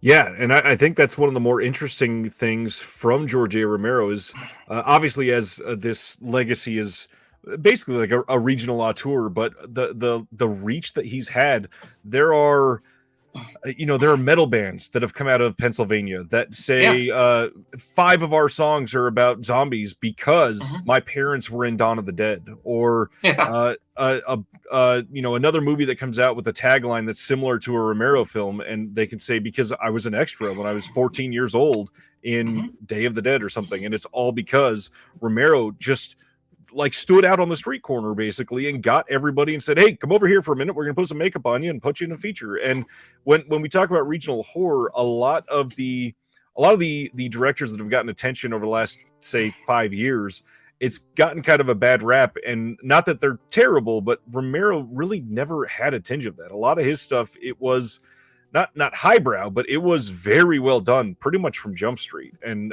so much of his even like scrappier films are still, people would wish that they could make films like that. There's an intelligence in his films that comes through in the writing, and crucially, we talk about the auteur theory, and it has its limitations, and there's some people it can be applied to, there's some people it can't. It certainly can be applied to him. He wrote his own scripts, almost all of them. I mean, the exception of something like Creepshow, which obviously was written by Stephen King. Otherwise, it's him writing the script, usually on his own, sometimes in collaboration, like John Russo co-wrote Night of the Living Dead. But usually, his own material, occasionally adapting other sources. He did a Poe adaptation. He did his own Stephen King adaptation, but usually it was kind of original scripts. And there's a real intelligence there, and there's a real sense of somebody who is trying to color outside the lines and do something that's interesting and unexpected. So you get a film like Season of the Witch, for example, which is not one of his better known films, but it's a very interesting film that's clearly made by a very film savvy man who is well aware of what directors like Ingmar Bergman are doing overseas and is effectively trying to say, I want to make my own kind of Bergman style movie about alienation and about feminism and dealing with a woman who is oppressed and is trying to find her own identity and trying to establish herself without being linked to her husband or her male counterparts. It's just as her own unique individual with whatever talents and abilities and skills that she may have. He's definitely somebody in all of those films, even in a lesser film like There's Always Vanilla, a kind of an attempt at a kind of a sexy comedy type thing, but very much of the period. You don't get a sense that this is being made by somebody who doesn't know what he's doing. You don't get a sense that this is made by somebody whose sense of life is exclusively informed by just movies. But this is somebody who has a really good insight into human nature. And I think that's, again, it goes back to my point. That's one of the things that's really very, very vital and very appealing about his movies. Yeah, the big thing that I will throw out right before we start our listicle is the thing that always appealed to me is his dialogue. It's realistic in a way that feels genuinely working class, when so many other directors or writers, they come from this place of being, pardon the pun, but disconnected because they are fully, genuinely detached. They haven't been in a part of this society that they're writing literally for decades in some places. And Romero, you can tell he's in it. He's a part of it. These are real people to him. Yeah, I mean, if the real father of independent cinema, I think, is John Cassavetes, certainly in the American cinema. Sometimes horror fans get a little over enthusiastic and say Romero is the father. No, Cassavetes got there a few years before with shadows and faces and things like that. He's the guy who really kind of broke the mold in that sense. But Romero's definitely cut from that same cloth. And like Cassavetes, yes, he's somebody who you get a sense he's associated with the common class, with ordinary people, that, he has been in the bars, he's been in, the supermarkets and so forth. He's listened to people. He has a sense of how people really talk, and there's a real sense of reality in his films. There's a dark humor too, and sometimes, again, this kind of misconception about Night of the Living Dead, that it was an amateur film and the acting is bad and so forth. I don't think it's bad at all. No. I think for the most part the acting is quite good in it. But even if you have certain people in it who are not trained thespians and they're maybe a little bit awkward, that works because that's how people are. So you have like the sheriff, for example. They're dead. They're all messed up. That's real. I mean, it's funny, and I think it's meant to be funny. I think he knew that was funny, but ultimately, I believe that. I can see that. And I think that's one of the things that's very appealing about him too. And he died in 2017. So he wasn't around for some of the craziness that we've dealt with in recent years, whether it's the insurrection or COVID and so forth. But I think he would have been quite interested and quite bemused by a lot of the things. And there were aspects of his films that forecasted that in certain respects. And I remember he was asked one time about, why are your films so pessimistic? And he said, look, if you can't even get a sandwich at McDonald's, if you ask them to do something special and they can't get it to you properly, what's going to happen when there's a crisis? Right. People don't know how to communicate. People don't know how to work together. People have their own selfish agendas and everything else. And everybody wants to kind of take control, and everybody wants to assert themselves and be the alpha dog, and it just doesn't work. And so things are going to break down, and that's exactly what's happened. So I think he would have been quite bemused by a lot of the things that have gone on. But yes, your point about the dialogue's absolutely correct. Again, to me, when I watch these films, they almost, in a way, they feel like documentaries to me for that reason, because they feel like very, very genuine people regardless of how over the top the situation becomes and how stylized it might become. Right. Their actions and their reactions to me seem totally plausible and totally real. Which is unfortunate in many of those situations. Yeah, it is. And again, we have not advanced. We have we have regressed in some ways. We progressed in some ways. We regressed in others. But yeah, I mean, you could watch a film like The Crazies and realize, you know what? Nah, it hasn't changed that much in 50 years. It hasn't really Right. changed. All right, so just like last week with KB when we talked about Scorsese, we're going to talk about Romero tonight, doing our favorite 5 films. Again, not saying it's the top 5 or the objectively best 5. Our favorite 5 films from 5 to 1. Then we'll mention probably an honorable mention or 4, and then he won't have too many left over after that that are really worthy about talking about for too long. But then after that, or maybe during, we're going to talk about some random Romero question offshoots in between. So why don't you get us started with your number 5 favorite Romero film? Well, my number 5 is, again, probably the first one I ever saw, which is Creepshow. I have a tremendous amount of affection for Creepshow. I actually have grown to love it more over the years than I did. Anthologies are a funny thing. They very often are uneven because you usually get, it's like a lot of the Amicus films. Sometimes you get 1 or 2 really good segments, and there's one that's kind of okay. Then there's usually 1 or 2 bad ones. And I think at one point I would have said I didn't like a couple of segments in this film, but nowadays I love all the segments. I think they all work really well. I like the fact that they're stylistically different, yet at the same time they're very much of a same piece. He's got the comic book panel thing that's worked through the whole way through, all the rear screen effects and so forth, the various different graphics and stylization things, which is an unusual thing for a man who up until that point you wouldn't really describe as a visually dynamic filmmaker. He was more of a montage director. He came from a background as an editor, so the style in his films is more in the editing. As opposed to somebody like a Dario Argento, for example, who does these really elaborate tracking shots and things. Romero would go there later and would kind of progress stylistically and would become a little bit more ambitious. But at this stage in 1982, and this film comes out, it was really different from his earlier films in terms of the style, but it works beautifully. I love the linking segment with Tom Atkins. I love all the different stories. I know Stephen King is absolutely appalled by the performance that Romero coaxed out of him, but I think it works. I agree with him. He's like Wile E. Coyote. He's just this kind of cartoon character, rubber-faced character, and it fits. It works. I mean, I enjoy it. And for me, nothing in the film is better than the last segment with E.G. Marshall as the racist, germophobic, vaguely Howard Hughesian millionaire or maybe even billionaire, Upson Pratt, who is being overrun with cockroaches. That segment is just absolutely brilliant from my point of view. And somehow it feels like that's the one that's least talked about. I don't know why that is. I guess everybody talks about the Crate, and I understand that because it's got 3 brilliant performances from Fritz Weaver, Hal Holbrook, and Adrienne Barbeau. I mean, I love that segment. Don't get me wrong. I think it's great, but I don't know. I really, really, really enjoyed that last segment. And again, that's a lot of Romero's kind of social commentary coming through with his just kind of casual racism and things like that, how horrible he is, which again is kind of in Romero. Wealthy people tend to be really awful people in Romero movies.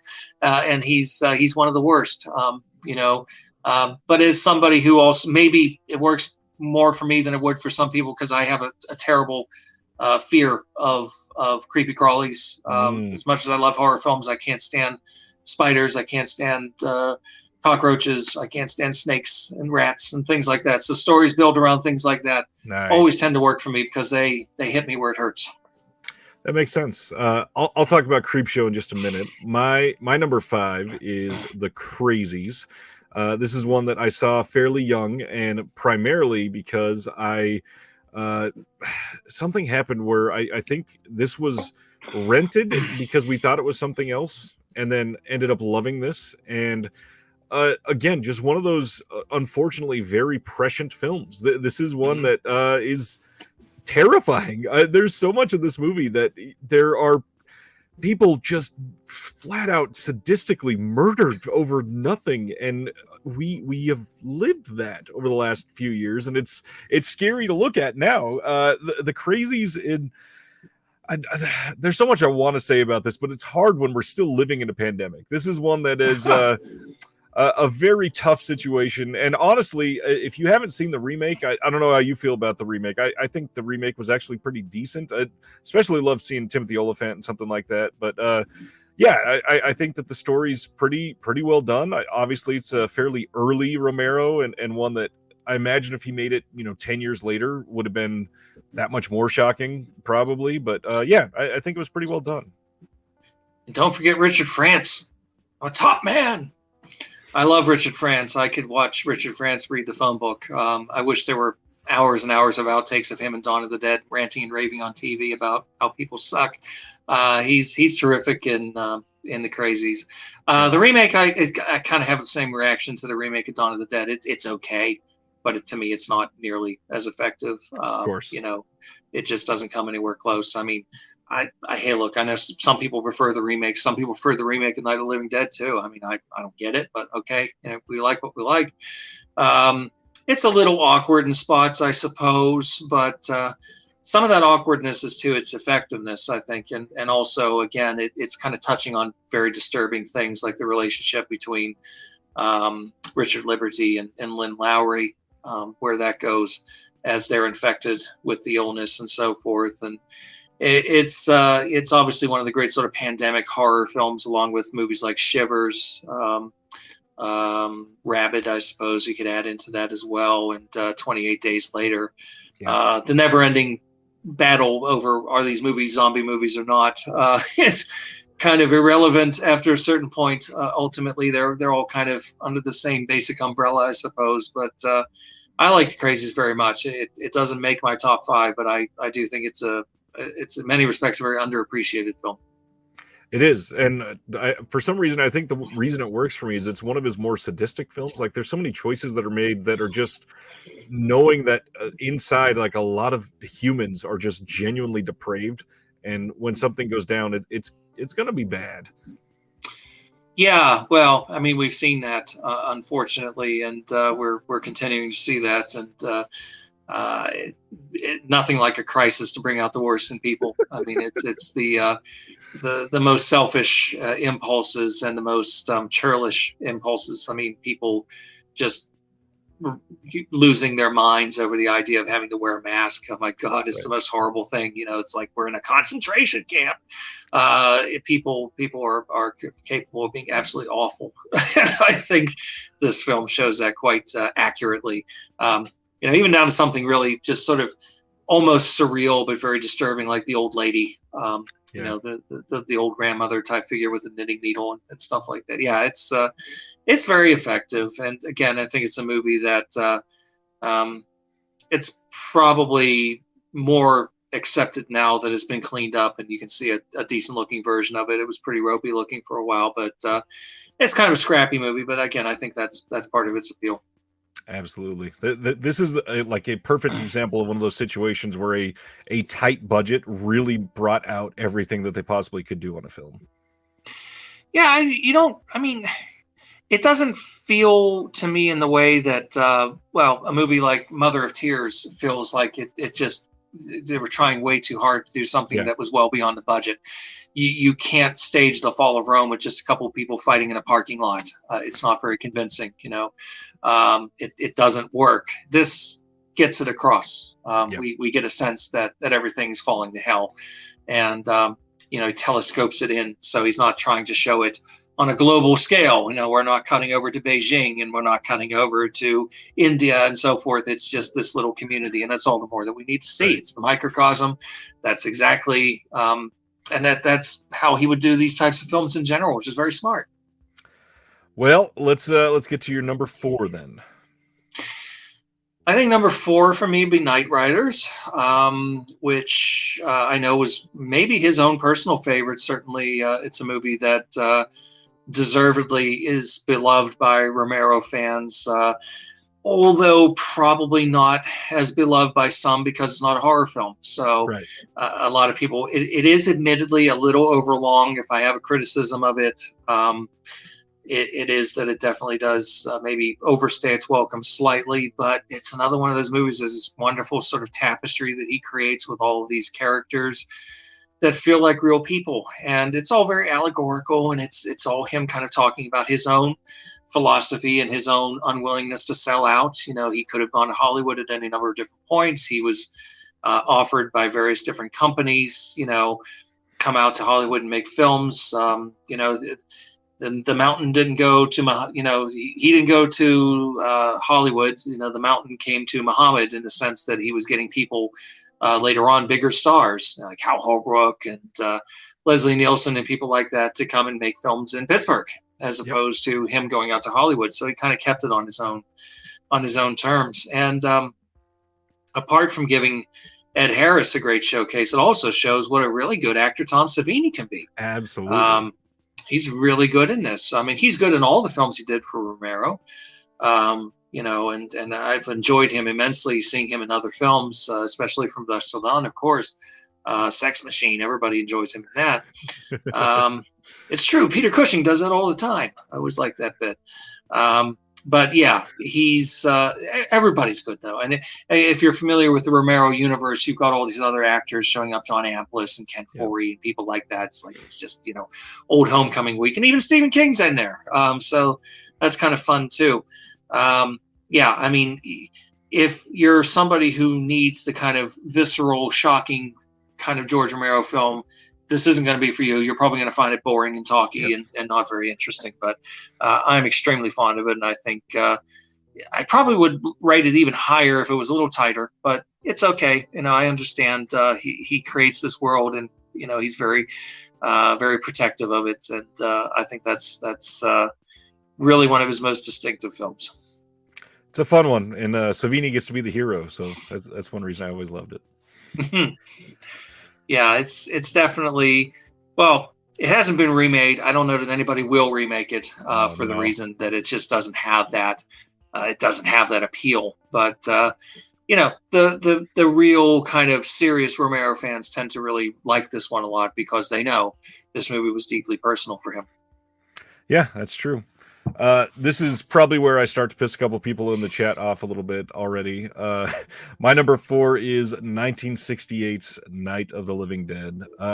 Saw this one young, obviously, like most people, because it's one of those horror films that you can see fairly young. There's not a lot that is so shocking. There, you know, no nudity that's overwhelming, no crazy violence.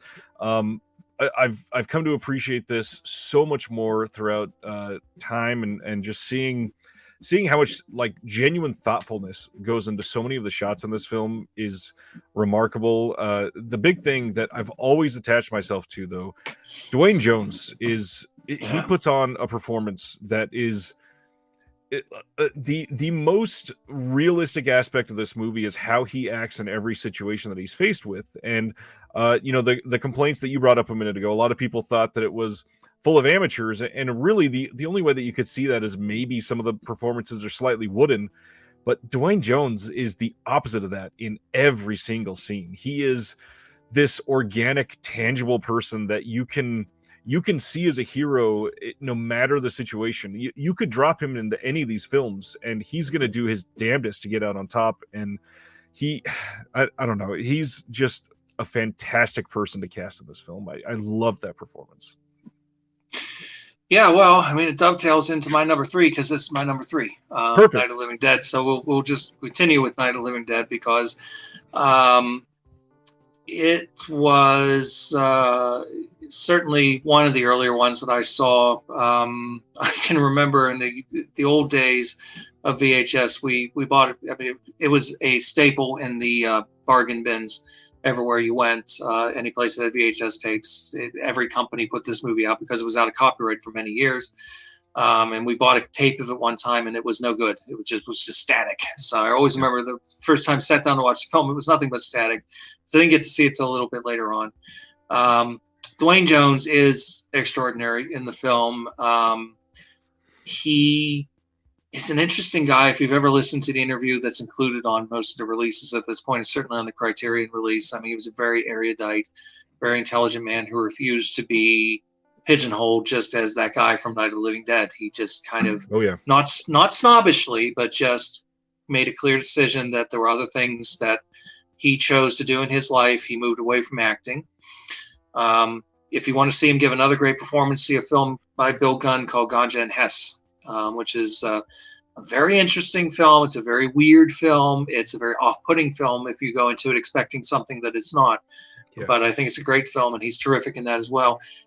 He reminds me of somebody like Christopher Lee. I mean, he just has this extraordinary presence, this real stillness, this real intensity. But he's a very subtle, very not flashy actor. He's not big into, huge bug-eyed emotions. He conveys it all very realistically.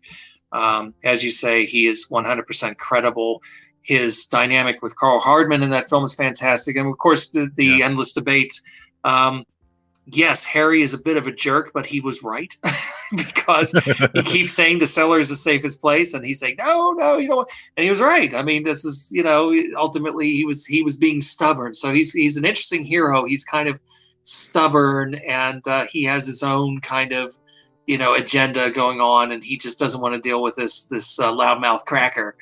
But ultimately, Harry's not completely wrong in some of what he's doing. And Harry, for as problematic a guy as he is, and he is kind of implicitly bigoted, he kind of gets that through in certain aspects of Carl Hardman's performance. He's also just a scared family guy who's trying to protect his wife and his little girl, who's already sick. So he's not a completely unsympathetic character by any stretch of the imagination. I mean, to me, it's his most important film, without question. It's one of the most important horror films ever made. It's one of the most important films ever made. It's not my number one, but it is my number three, so that puts it up just a little bit higher than yours, which may piss off a few people a little less. Maybe I've eased their pain a little bit from you having it too low. Yeah, that Carl character. One thing I wanted to throw out there is it. Not only was it just a normal, fairly family man person. It's 1968. This is how most people were at the time. There's zero doubt about that. And then obviously in the 60s, the whole reflection on King and the assassination, and then that ending. I mean, how prescient and how much are we dealing with? All coincidental too, because he always said over and over again, I did not write that role for a black guy. As a matter of fact, said in the original script, he was meant to be just kind of a sort of swaggering truck driver. He was not intended. He happened to be the best actor who auditioned for that part. And Romero and John Russo and Russ Striner and all these other people involved weren't thinking in terms of skin color. Most of them were sort of, involved in the hippie movement to a certain extent. A lot of these guys were. I mean, Hooper, Carpenter, Romero. A lot of these guys were the long hairs who were very kind of hopeful that things were going to get better, and their work got more and more dark and cynical because they realized that their dreams of a better society was going away. So their movies became very dark and very angry, which lent them very well to horror films, of course. All that was totally prescient. Romero told the story about they were driving the film up to, I forget where, was it New York maybe? And they had the radio on, and the news came over that Martin Luther King had been assassinated. They're like, oh my God, what are we going to do with this film? The movie ends with a black man being shot. Spoiler alert. By the police even. By the police, yes. A gang of rednecks shoot the black man and throw him on the fire. Well, I mean, prescient, but not intended. And it has been suggested that maybe one of the reasons that movie has a certain advantage over some of the later ones was that he was consciously trying to do that in later films. He was maybe being a little more heavy-handed about it, whereas here it just kind of, coincidentally, not in a happy sense, but it ended up being that way. Yeah. Oh boy. One little shout out too. You mentioned Ganja and Hess, and obviously Dwayne Jones's attachment to that. If anybody has never watched Ganja and Hess, please do. But if you want to hear more about it, Heather Drain, who's another fantastic contributor to a lot of these releases, she just recorded with the Projection Booth podcast on Ganja and Hess, and I think that'll be out next week or the week after. I can't wait to hear that. Ganja and Hess is another one of those like singular films that everybody must see this sincerely at least once. It's not a fun film. No. It's not one of those ones like if you got a choice between Ganja and Hess and Blackula, and you've had a bad day, you want to watch Blackula. And I love Blackula. I'm not even being ironic about it. I love that film to death. Blackula's a fun movie. Ganja and Hess isn't. You got to be in the mood for Ganja and Hess, but if you hit it at the right time with the right mentality and you go into it, you're going to love it. It's unique. Spike Lee did a remake, of course. I think it was called The Sweet Blood of Jesus, if I remember correctly. I've never seen that, but the original film is unlike anything else. He kind of tinkered with it later, and they called it Black Vampire, and they re-edited and all this stuff. But the original version has been restored. It's on Blu-ray, and yes, you really should check it out. Yeah, and it's gotten multiple releases at this point. It came out from Kino and from Eureka, I think somebody else. There's some good stuff out there. John's asking, is it still on Shudder? It is not, unfortunately. I don't think it's streaming anywhere at the moment. It was on Kino Cult for a little while too. Another shout out, Kino Cult. They put a lot of their stuff on there, and that never gets any attention. And you can watch free with ads, and it's great. Yeah. All right. Number 3. Number 3 is one that people are probably about to start talking about a lot, and that is Martin. I saw Martin very early. I had a DVD of that. I can't remember. I don't know if it was Anchor Bay. Somebody put that out, and I held onto that DVD basically until it died in my hands. That movie is. There's so many emotions that come across in Martin, and the fact that we're about to get this in 4K from Second Sight in this lovingly restored release with all of these wonderful people commentating on it and looking back on a film that has been overlooked in the US for decades because of the way it's been treated. It just warms my heart so much because it is depressing. There's certain scenes that are happy. There's romantic scenes. There's just Romero maybe at his finest on so many different aspects. I adore Martin for so many different reasons, but again, the fact that people are about to discover this, I can't wait for people that have waited till now to see this in 4K, and that'll be their first foray with the film. I love Martin. I'm hoping that it's on your top 5 too. It sucks. No, we're gonna come back to Martin. We're going to come back to Martin. Nice. So for the meantime, my number 2 is Day of the Dead, which is probably going to surprise some people because Day of the Dead is often seen as kind of the redheaded stepchild of the original trilogy, although it has gained traction over the years. It was Romero's personal favorite of the 3. I can tell you a story about this that I expect a lot of people won't believe, but it's absolutely true. It came out in 1985. I was 8 years old. I had no clue about Night of the Living Dead at that point. I had no clue about Dawn of the Dead. I'd seen Creepshow, of course, but I didn't know who George Romero was. Right. But I used to go frequently to the movies, especially on the weekends. Either my dad would take me, or my parents would have some alone time, and they'd have my older brother take me. My older brother is 7 years older than me, and he and I are both quite tall. He, being older at this point, was tall, probably looked older than he was, and so getting into movies was very rarely a problem. Turned away very few times. I got to see Day of the Dead on the big screen with my brother at the age of 8 because it was unrated. I remember going to the theater and, we asked for our tickets, and the woman looked at me and said, "Oh, honey, this is awfully gory. You sure you can handle this?" And I said, "Oh yeah, I'll be fine." I had no idea what I was about to see. My idea of gory was probably, Taste the Blood of Dracula at that point. Right. I had no clue. And to say it made an impression would be a severe understatement. It really, it really did a number on me.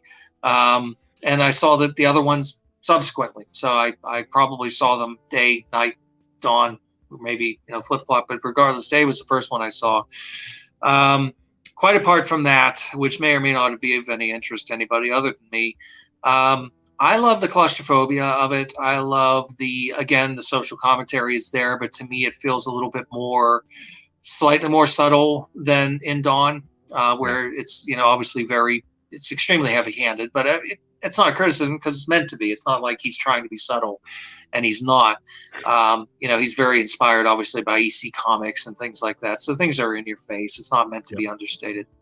I love the characters, in this film. I think they feel very real to me. I know some people have a problem with all the shouting and the histrionics, but to me, I believe this because I've seen people in crisis situations and how they can be and how they can interact and so forth, and how people with a little bit of power can become complete monsters. I've seen it firsthand. So I believe Rhodes. I believe his sidekicks, Rickles, and all I believe these people. I think they're completely credible as human beings. Especially in their military background. Oh, I believe it. I believe it 100%. And I think the actors are all superb. I love Richard Liberty and Howard Sherman, of course. Laurie Cardell, who's the daughter of Bill Cardell, who was a local horror host for years, Chilly Billy Cardell, who was in Night of the Living Dead as a newscaster. Terry Alexander and Charlotte Conroy. I mean, they're wonderful. I love these characters. I love the claustrophobic atmosphere. There's no fat on it too, which is a big plus from my point of view, because some of Romero's movies can be criticized sometimes going on a little too long. We know it is a compromise. It's not what he originally wanted to make. Everybody knows the story that it was going to be an expensive film, and the producers pretty much said, look, we can give you the full budget we promised if you deliver an R-rated film, or we can, give you a small budget and you scale it down, but we won't make any cuts. Now this is before the days of unrated director's cuts and all this stuff. He did his deal with the devil later on with Land of the Dead, and he was able to do his director's cut later on. So I understand why he did it the way he did. And I think it probably made it a better film, because the big sprawling movie he was intending to do may have been too much. It may have been, a little too ambitious. It might have been something that would have read better. We'll never know, but I love the film as it stands. And I think it's certainly my favorite of his zombie films. That's good to know. I'm going to jump straight to my number 2. And my number 2 is Creepshow. You already talked about it, but just a couple other things. For some reason, I have to point out that my affinity for it grew out of the fact that Stephen King shared my last name. I grew up not knowing anybody else whose last name was Verrill, and to have Jordy Verrill be the character that I saw in that film was that just made little 9-year-old me, whenever I think I was around 9 the first time I saw it. It was like, oh my gosh, just something fun. I never see that sort of thing. And then I fell in love with everything else. The Leslie Nielsen sketch with Ted Danson is probably the one that I always reached to first for some reason. It was, again, just so mean. There was something about it. It's just so, yeah, screw you. And the whole setup for each of these stories is so thoughtfully done. Again, the crate having allusions to possibly the Thing. That was a big part of that. And then obviously, I think that was Savini's first animatronic that he had done. And seeing that young, it was a really interesting way for me to really get into the creature effects that I started to fall in love with. And yeah, I adore anthologies, and this was the first one, and that got me into it. And the wraparound for this one works really well, and that's why I love anthologies so much. And it's led to things like Tales from the Crypt being one of my favorites. It's led to The Twilight Zone being one I still respect and adore. It's led to a lot of ones that are not so great, because unfortunately, like you mentioned, a lot of anthologies, they're born because one of the stories is great, and then they kind of throw in a couple other shorts with it. But then we get some major ones, and thankfully, in my formidable years, the 90s had some really good anthology films, and I'm very, very grateful that we could get some good things out there. Like Tales from the Hood is one of my absolute favorites. So, yeah, well, Romero was involved in another good one in the 90s. Doesn't get talked about very much. He didn't direct it, but he had a hand in writing it and producing it. Tales from the Dark Side, the movie, which I think is very good. Yeah. I like that one a lot. I actually like Creepshow 2 a lot too. I mean, it's not as good, but I like all the segments. I probably like the Hitchhiker one the best, but I like all 3 segments. They're good. It loses some points because the cheapo animation for the wraparounds is not very good, but it's pretty good though. There's been some really good ones in recent years. When they're done well, they can be done very effectively. I mean, certainly classic ones too, like Black Sabbath, the Mario Bava film, and various other ones come to mind as well. The House of Drip Blood is one of my great favorites. But yeah, no, Creepshow is definitely one of the best. And the Leslie Nielsen segment is one that when I was younger, I didn't care for that segment, but I love it now. So it's all good for me. Talking about recent anthologies, did you ever get a chance to see Southbound? No, I didn't see that one, unfortunately, not yet. It's one of the more interesting things I've seen because it's an anthology where every single story leads into another one. It's kind of like how Trick or Treat did it, but in my opinion, yeah, I like that one. A little more well done in terms of connecting them in just very interesting ways. And Southbound has only gotten a Blu-ray in the UK, I think. That's one that I feel like if a boutique got their hands on that right now, some people would fall in love with that. And anthologies are interesting because it can inspire people to suddenly become filmmakers because, I can make an 11-minute basic short film and just get a couple other friends to do it and make a full-length film now. And yeah, stuff like Southbound and Creepshow and Tales from the Crypt can really do that for a lot of people. Mm-hmm. All right, let's hear your thoughts on I'm assuming Martin at number 1 then. Oh, how'd you guess? Yes, Martin is number 1 for me. I guess along with Knight Riders, it was the film he was proudest of, rightly so, as far as I'm concerned. We've been reading a lot over the last couple of years, I guess, about the long sought after 3-hour black and white version that Romero had talked about. Yeah. Apparently was found. Whether we'll get to see it, I don't know, because of the right situations and all these different things. But you know what? I mean, if we never get to see it, it's okay, because the movie that we got is magnificent, and I can't imagine it being any better. To me, it's everything that I love best about Romero: the finely etched characters, the dialogue, the atmosphere of the small town, that sort of handcrafted artisanal quality that you get from especially the early Romero films. But it's a higher quality than the ones that came before. Certainly a higher quality than the Crazies and Season of the Witch, for example. It's not rough around the edges. You really get a sense that by this time he's got everything figured out. He's got really good collaborators by this point. He literally, he started off photographing the film as he did his earlier movies, and then one point he just went to Mike Gornick, "Hey man, do you feel like shooting this thing?" And to his credit, he did, and Gornick became one of his great collaborators. So it's a really good-looking film in its way. Wonderful score by Donald Rubinstein. I love the score so much for this film. It's so beautiful. And beautiful acting. I mean, Lincoln Mazel, what a force of nature. And you can see him in the amusement park, recently restored and rediscovered after being off the grid for years, wearing the same white suit. It's amazing. About 3 years prior to Martin, here he is, looking very much like Tata Kuda, but much more sympathetic. John Amplas giving an absolutely brilliant performance, and Savini and Christine Forrest is wonderful. Everybody in the film is terrific. I think it's a masterpiece. I think it's one of the best vampire films ever made. One of the things I really love about the film is we don't know. We can interpret it however we want to. It's one of those things, it's like The Tenant. Is he crazy, or is there really a conspiracy against him? In this case, is he really a vampire, or is he just a disturbed kid? We don't really know. Yeah. So yeah, to me, that is as good as it gets as far as George Romero is concerned.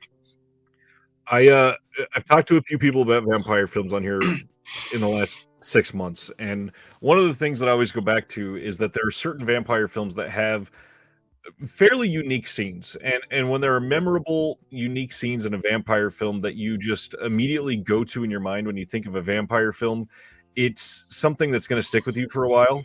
And this movie has like 4 of them. I mean, there's certain things that there's conceits in this film that you don't get in any other vampire film, and the impersonation with the fake fangs, and the amount of like did this person commit suicide, and I'm going to argue against that, and the overall social commentary and mental health that's underlying this entire thing is so fascinating, and one of the reasons that I've appreciated it for so long as a psychology major myself, it's just you could watch this and unravel it in 12 different ways and all 12 Sure. be correct. It is Yeah. so interesting. And again, the fact that so many people are about to see this for the first time, I cannot wait to see everybody just discovering a masterpiece.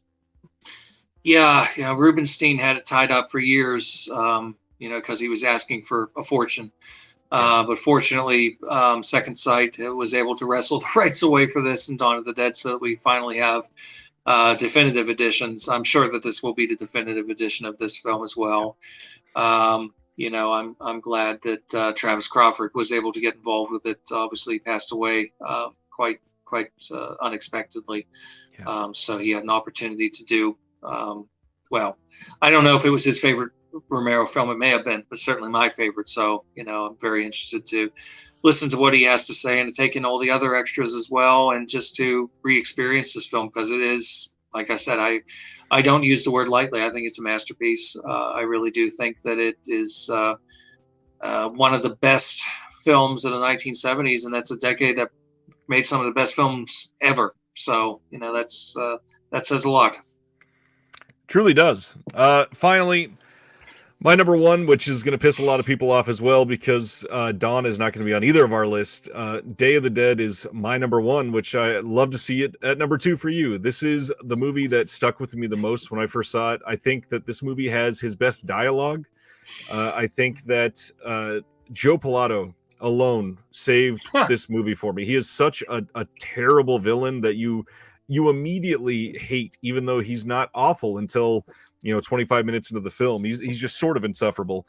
But the way that the tension through this is ramped up, the constant situations of hunting these things underground alone, that's terrifying. And like you said, the isolation and the claustrophobia of being in a cave with things that are trying to kill you.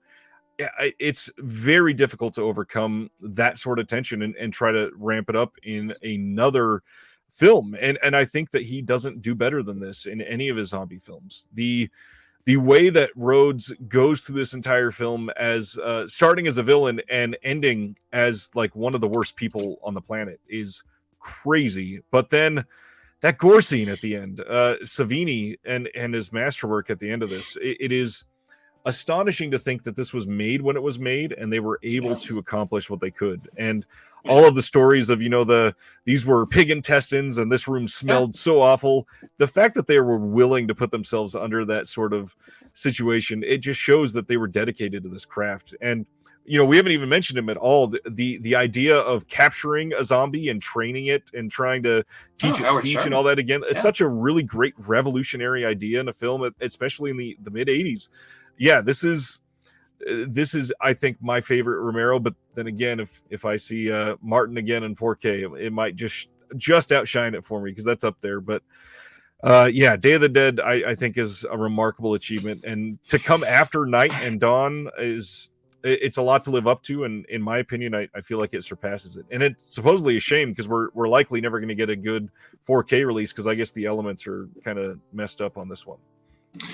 Yeah, hopefully that's not true. I would hope that there's some hope, but I mean, certainly the version that Shout put out is very nice. Yeah. If that's all the more we ever get, we can't really complain too bitterly, because it's got a lot of great extras, and it's a nice looking version. It's a lot better looking than the previous ones. I think the thing that's always kind of worked against it, one of them, is the fact that it's a much more dark and despairing kind of film than Dawn, which was this kind of bright, fun amusement park ride of a film. It's very kind cheerful. Kind of like following Suspiria with Inferno, which not surprisingly I prefer Inferno to Suspiria, although I love Suspiria. But also the fact that everybody's always been hung up on the fact, it was meant to be so much bigger. And again, I go back to the thing of, it's like with Martin. Okay, yes, this other long version is out there, and I hope that I get to see it. But if I never get to see it, the movie that I have is still phenomenal. I mean, I can't complain. It's not quite equivalent to something like The Magnificent Ambersons, where you get a sense of certainly a great film, but a film that is probably so much better the way it originally was versus what they did to it. In this case, would Day of the Dead have been better if it had been bigger and more action scenes and more epic? I don't know that it would have been, because one of the things I like about it is the claustrophobia. I like that. I think that works really well. I think that's what it has in common with Night. And Dawn is certainly a movie I like enormously. But I'd say the same thing about it that I said about Knight Riders. It just goes on too long. And I know Romero felt the same way, because there was never such a thing as a real director's cut on that film. There was such a big rush to get it finished and get it out and get it released, that there's that long version that they showed at Cannes, which Romero said was certainly not his cut. And even the theatrical version, he admits, in the commentary that during the pie fight scenes, like, this is going on a bit long. He would have liked to have had an opportunity to tighten it up a little bit. So the people who love the film as it is will say, fuck you, it's perfect, that's fine. I think it would have been better if it would have been, lose maybe 10, 15 minutes, but that's just me. Day I have no such complaints about. I think Day is just right. Do you have any honorable mentions that are close to the top 5 for you? Well, I mean, Dawn I've mentioned certainly is a wonderful film. I'm very fond of Dawn. I love Monkey Shines. I also got to see that theatrically. Slightly more normal circumstances there, because it was an R-rated film. I went to see it with my mother because she was a horror movie buff, which is why I'm a horror movie buff. And yeah, that was one that definitely made a big impression on me. And I mentioned the amusement park before, which is, certainly well worth checking out. It's essentially a PSA about, old people, which may not sound terribly interesting, but no, it's really very, very good and well worth checking out. You mentioned the Crazies. I'm very fond of the Crazies, Season of the Witch. I mean, most of his stuff is really well worth checking out. And I'll actually throw out a bit of praise for one that I know not a lot of people like, but I really like Diary of the Dead, even though I'm not crazy about the whole first person thing and a lot of that kind of found footage thing. I'm not nuts about that as a sort of general genre, but I think it works there. I remember watching it and thinking, this feels like a movie made by a young man. It just felt like he really had everything back in him that I associated with him before, because I liked Land a lot. I think Land is a very good film, but you do get a sense in that film that he's compromising a bit, and you've got kind of name actors and so forth. It's not quite the same, but Diary to me is classic Romero. So most of his stuff is either good or excellent. Some of the lesser ones are still interesting, and there are a couple of duds, but pretty remarkably good output overall. Damien in the chat just brought up the one I was about to ask you about. Is how do you feel about Bruiser overall? Because there's a lot of people suddenly coming out of the woodwork saying that Bruiser's always been my favorite, and one that people have an affinity for. I haven't seen it in such a long time. I remember liking it, but I haven't felt compelled to go back, which probably says a lot. I'm hoping that somebody will put out a better version of it at some point. I do have the DVD around here somewhere. So I probably will revisit it at some point. I remember thinking it was an interesting film. It had its problems, but it kind of is an outgrowth of a movie like Martin, in the sense of it being a genre film that's also very much a character piece and very psychological and so forth. I seem to recall it gets really messy in the last act, unfortunately, but I'd have to look at it again. But I remember thinking it was a decent film, and I was kind of shocked when I saw a lot of people dumping on it, saying it was terrible. And I didn't think it was terrible, but I'd need to see it again. Yeah, it's been a long time for me too. It's one, definitely needs some sort of release anywhere at this point, please. You brought up Diary. I enjoyed Diary for certain aspects. Overall, I don't think it worked too well, but again, it's one of those movies from his catalog that there's like 5 or 6 scenes in that movie that you go, dang, like he still has it. This still really works. But then other scenes, definitely not for me. I got to throw out Knight Rider for mine and Dawn. Both of those. Knight Riders it's just fun. It's one of those things that when you see that cast together, it's kind of miraculous looking back on it nowadays. And how could they all come together doing this? I absolutely love it.